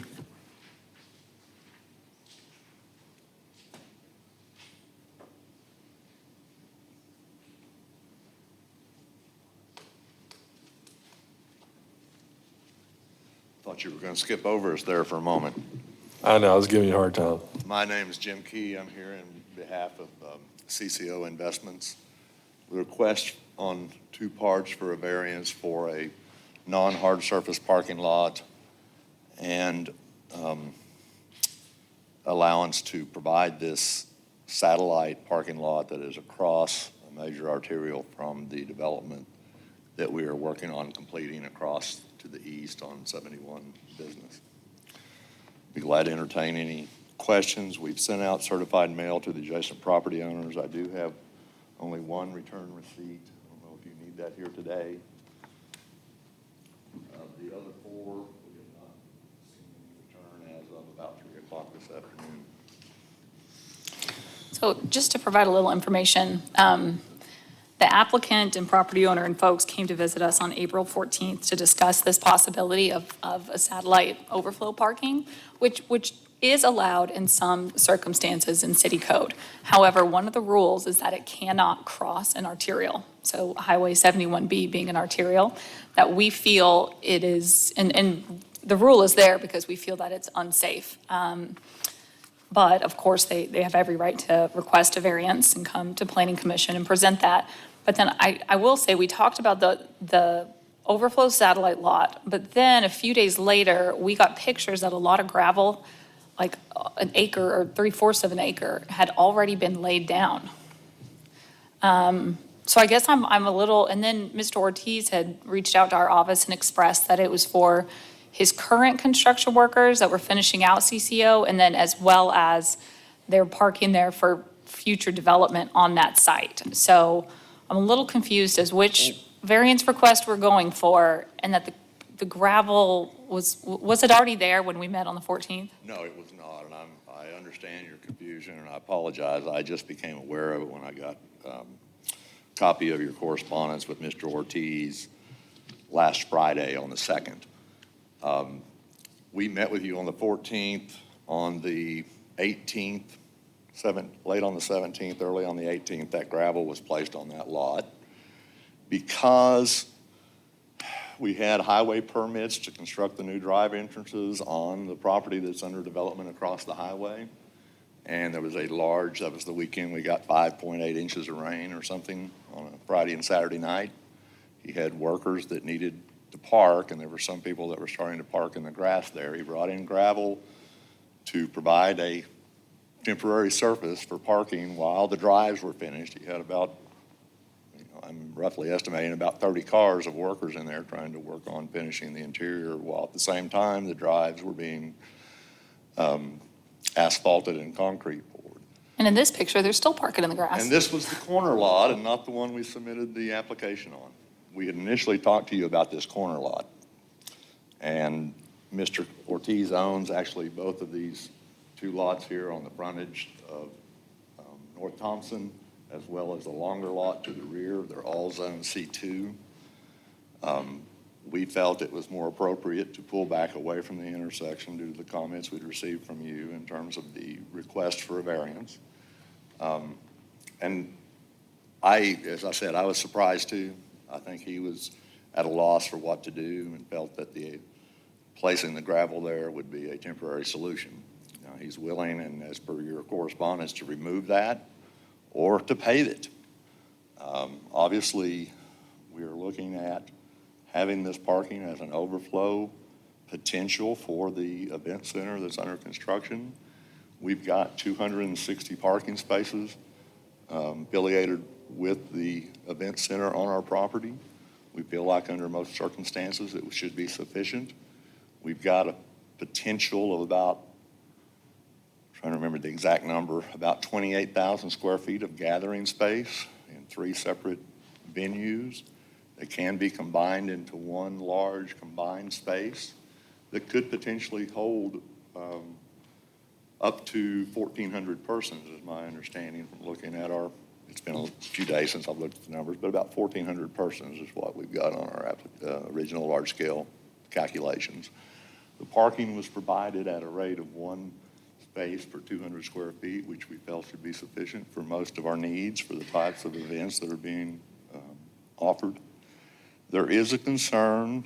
He's got one date this calendar year where all three auditoriums will be used in the same afternoon, evening time frame, and we're more concerned about overlap of people coming and going and total number of cars being utilized. And it's why we felt a request for some ancillary parking was within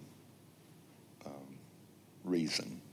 I was And I don't think not aware that so. a satellite lot could not be placed across a major arterial at the time. And when we came in and talked to you, we understand we're asking for a variance on two parts. As I stated in our application, it is expected to be a temporary solution. We would like to have a year to 2 years to figure out the operations of this event center and its functioning. Mr. Ortiz has just acquired this property in the last 8 months. He's working right now with some engineers to look at a vision for what can be done with it, with some commercial and retail development. And of course, hard surface parking would be developed as part of that. We've talked about several options, including a pedestrian bridge across 71 Business. We have not priced one specifically. I've looked at several suppliers. We've looked at some estimated costs based on the type of bridge and the total span. We also are looking at, we're going to have full-time security on site, and we could allocate a person to a traffic guard during the events when that happened. We also are considering, probably a first priority would be valet parking so that the patrons would not have to cross the traffic. A second possibility could be shuttle service from that lot to the event center lot. We also would consider installing traffic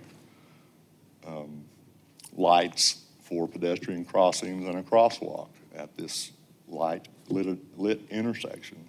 Stoltz Drive and North Thompson has a traffic light on it. We feel putting a traffic. I may have, it's just it's a dangerous location. It's a dangerous setup. And I think if you could or would, Steve, what's your perspective on this? All right, it's on this time. Okay, so just doing a little bit of research. Over the last 5 years, we've had 98, almost 100 people struck by vehicles in the city of Springdale, with those areas along Thompson contributing to 1/3 of those accidents in areas where there are crosswalks and stoplights. There are other hot spots throughout the city away from Thompson, and those areas are in areas of event centers. Okay, so I don't want to tell horror stories, okay? Most of those occurring in the evening time between 4 and 10 p.m., especially around 9 and 10 p.m. With that event center, it is permitted to have the consumption of food and drink. Fire code does not distinguish between Diet Coke and Diet Coke with Bacardi in it. So there is some serious concerns there. It is not a fire code issue, I'm just being clear. But as a firefighter and a paramedic that's worked these roads for almost 20 years, it's concerning. I totally understand. That's why we were offering consideration. Jim, can you step up to the mic? For shuttle service. Jim. Right here, Mr. Key, sorry. Thank you, sir.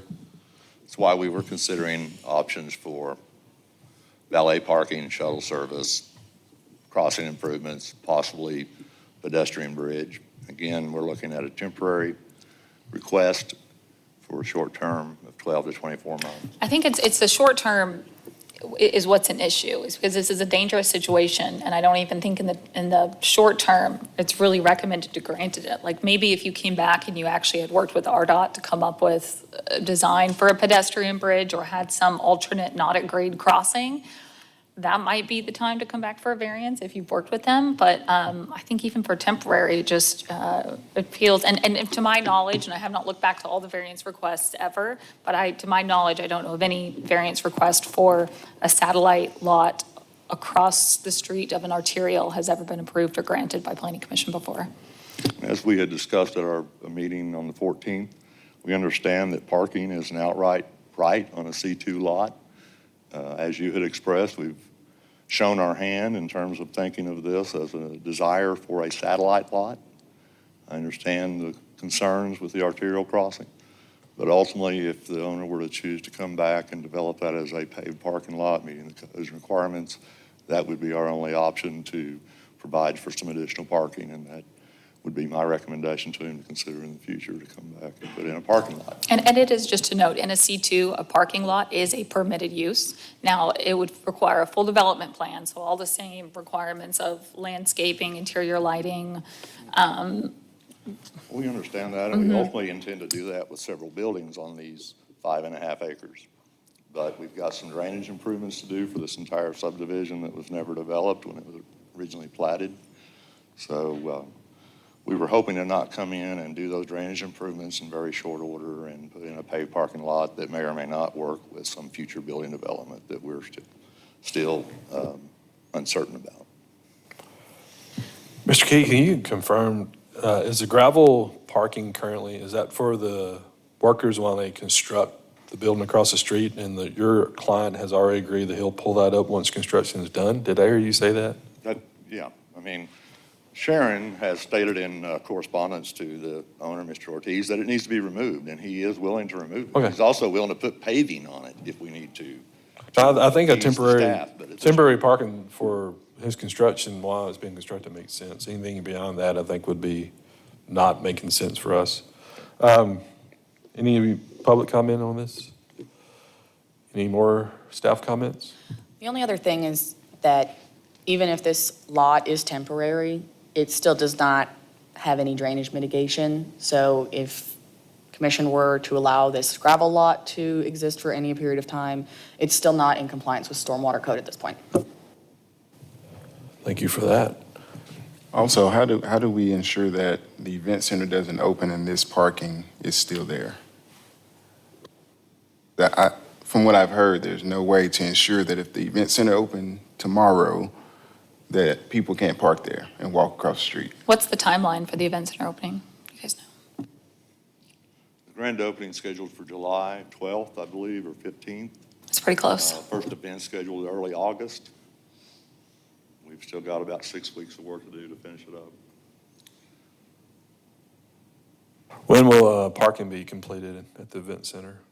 The parking is completed except for the striping, I believe. All the paving has been poured. The intent was to have 2 weeks to do all the paving and the striping. The weather's prevented the striping being done, and the company is planning to come back in and do that as soon as the weather allows. So there's no reason to have this parking here at all if you have parking already on site. So my recommendation is remove this gravel as soon as possible. Well, that's not what we're voting on, but that's just a statement. That's apart from the request for the other lot of Sure. gravel parking that we've asked for. So we would ask that you consider the variance. We'll address this parking and gravel that was placed on the other lots that's not part of our variance request. So that's where a little of this confusion comes up, right? So the yellow outlined area where you have, which is where you guys want, this is your variance request tonight, is the outlined yellow box where you are proposing to put down gravel for temporary parking and saying that the one in the red box was just a oops, we didn't know what else to do with it at the time. Well, when we first came to you, our intent and our proposal would be to put it where the red lot is. You recommended considering an alternative to that because that is a primary frontage lot. So we submitted an application with the yellow lot shown. In between that period of time, workers were parking in the red area, closest to the site, which workers tend to do, closest to their tools, and the owner brought in gravel and paved it so it wouldn't be a muddy mess that weekend. Mr. And we Key, do understand that this is a mess. As the owner has said, he'll be glad to remove that. The question becomes when, and is it tied to a consideration of the variance or not? I know it's compounded considerably. I don't see these two tied together. No, not at all. I was just confirming that your client was willing to remove the gravel. I'm so sorry. For the record, Mr. Key, would you speak into the mic so we can hear that? Was there something particular I needed to repeat? There was quite a bit. Just what you were saying just a moment ago will be helpful to have in the record. It was our intent to put parking, temporary parking, in the frontage lots. The two, I believe they're about 2 acres apiece, or the back lot's 2.5, and I guess the front one of them's about 1 3/4 acres, and one's about 1.25 acres. But it was our intent to put the parking on those lots. Upon recommendation of the staff, we considered removing it from the frontage along North Thompson and shown it in the larger 2.5 acre lot that's the linear north-south axis lot that's further to the rear towards the health and rehabilitation facility. And that's what we'd shown on the application. In the interim, gravel was added on the frontage lot due to the workers pulling in there and parking, and Mr. Ortiz was able to bring the gravel in quickly, alleviate a problem that was getting ready to be a real mess. And now we're in this mess that we are with gravel. And if you were considering the parking lot, which is a permitted use in a C2, like the yellow outlined one, I mean, we're not opposed to it. It's a permitted use by right in the zoning. But I think Katie in engineering is probably in line with this, that we would want to see a development plan with at least a drainage study of how, even if you asked for gravel at that point, how that could potentially affect the drainage and stormwater in that area. We would want to see that come back with a development plan for that variance request, I And think. that's what we are in the process of working on. We had met with the staff several years ago. I had personally with the previous owners of this property. We were trying to develop a large food truck court and some office warehouse structures.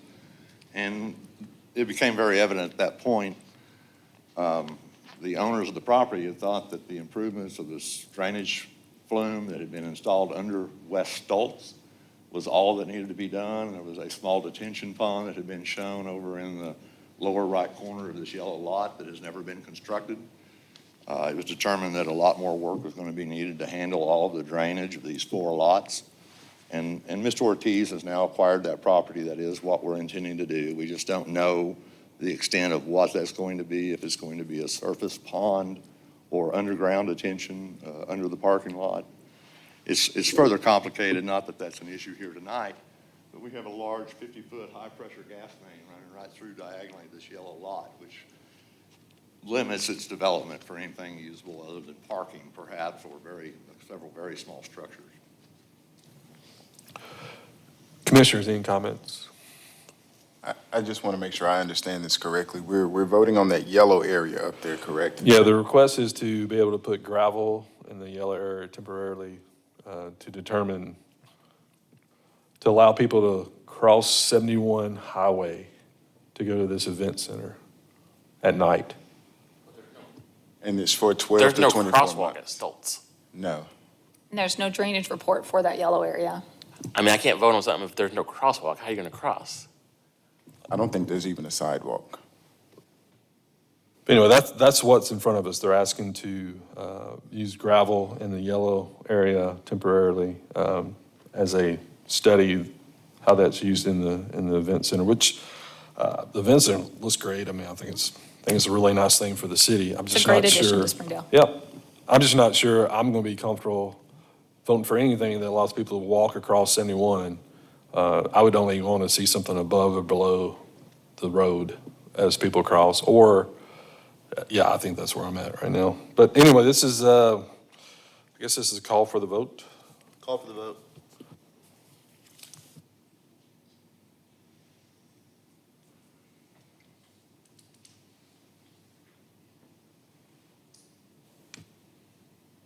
That fails 8-0. I think Sharon mentioned earlier that I think, some more study, get with RDOT and just find out a feasible way. If that's, the goal is to have overflow parking, which I think none of us are against, but we want to make sure it's safe to get across 71. I totally understand and appreciate your position. We are talking with other neighbors about other property. We will look at development of this 5.5 acres in a proper manner and consider alternative pedestrian access. Thank you. And if you decide that you do want to appeal this variance request, you can appeal it to city council. You just have to write a letter of why you think the planning commission erred in their decision, and it has to be submitted to city clerk's office within 15 days. 15 But days. if you guys decide that, reach out to us, we'll help you guide that. But we do, and Mr. Ortiz, we do appreciate CCO. It's a great-looking development. It's a great addition to Springdale. We just want to make sure that every aspect of it is as safe as possible. We understand. Thank you. Thank you. Finally, we're to waivers, right? Okay, thank you. I just want to make sure. This is W25-02, Marlon Benegas, waiver of subdivision requirements. Part of this, we'll be looking at a preliminary plat appeal, requesting informal plat review, presented by Chuck Bell of Bell Construction. I'm Chuck Bell with Bell Construction Solutions. We're trying to get a track split completed, and the new track 3 there is non-conforming because it does not have city utilities, water and sewer to it. It does have easements that allows it to get to it. The cost, and actually what they're telling me is the track's really not usable. When the street was put through there, that wasn't taken into account, so they just wasted the property, in my opinion, and that's not worth a whole lot sometimes, but we're requesting a variance for the utilities to that lot. And I think At you this guys saw time. this project come in a few months ago, a number of times. Since they were splitting into 3 tracks, we require a preliminary plat to go through a subdivision process. However, we know that track 3, it was created when the road came in. There's some wetlands potentially identified on site.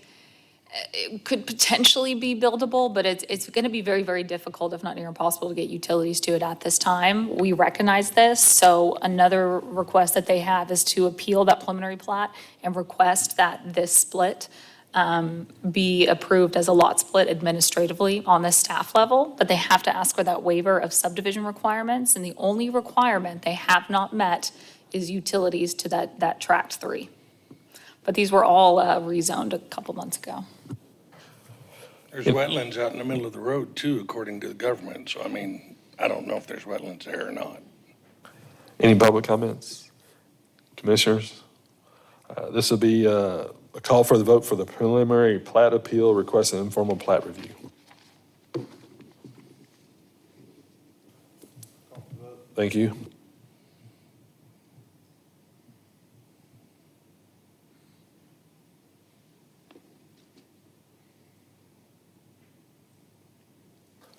That passes 8-0. Next, we'll look at our waiver of subdivision requirements. This will be a motion to forward to City Council with a recommendation of denial or approval. Do I have a motion? Motion to recommend to council to approve. Thank you both.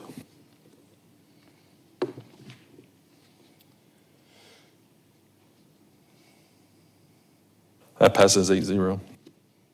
So staff will prepare the resolution for the waiver that goes to council on the 27th for the subdivision requirements.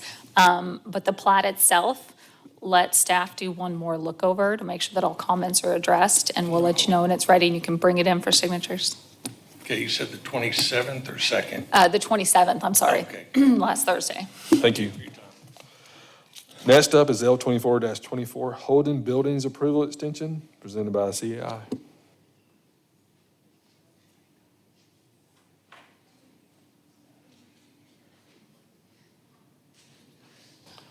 Maybe they don't want an extension. Well, I know that, can you at least give us a recap in case we need to reach out to them? At least, we've seen this project a number of times, so maybe at least give us a quick recap, Sarah. And maybe if they come in before we adjourn. Yeah, we'll need to reach out to Mr. Hardy about this one. So this project was approved last May, 2024, and it was accompanied by 2 variances and a waiver. The waiver was approved by City Council back in November. The applicants have submitted their fee in lieu of for the 5 foot of sidewalk, which was waived. And then we needed to have this approval extension approved tonight because now it will be expired. And we have been waiting on a construction plan set to be submitted, but at this time it has not been. Very good. I'm guessing if this doesn't get extended, they just have to go over, start the process over. Will have exceeded their 1 year, yes. Is this a call for the vote? No, this is a recommendation. It doesn't say. Let's call for the vote. But they're not. We can't deny it based on that? David? I'll ask the attorney.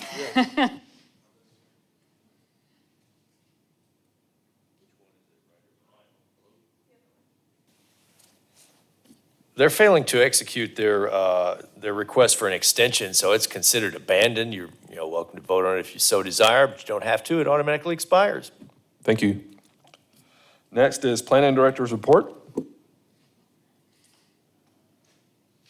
Well, first off, thank you for bearing through with my voice tonight.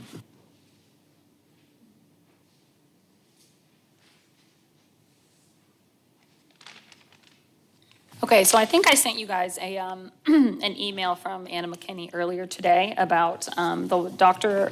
Walter Lefevre Bridge, that they are going to name it New Emma, and that there is a ribbon cutting event on Wednesday, June 25th at 10 a.m. So you, council, others are invited, so please, you're welcome to attend.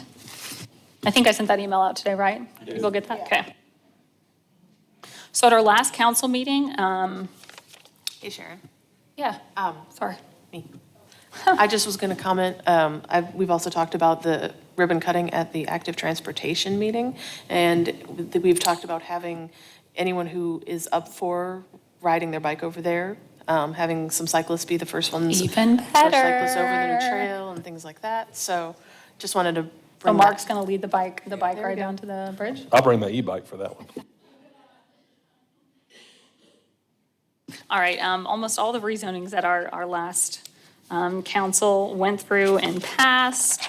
There was the appeal for the gravel on Wagon Wheel, at 4100 Wagon Wheel Road.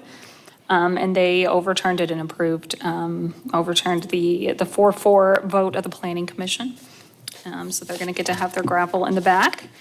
And there was an odd waiver request that we've had just kind of floating around some council agendas for a waiver request for Hunter Hart on Miller Road, a variance for right-of-way dedication, and then a waiver for sidewalk.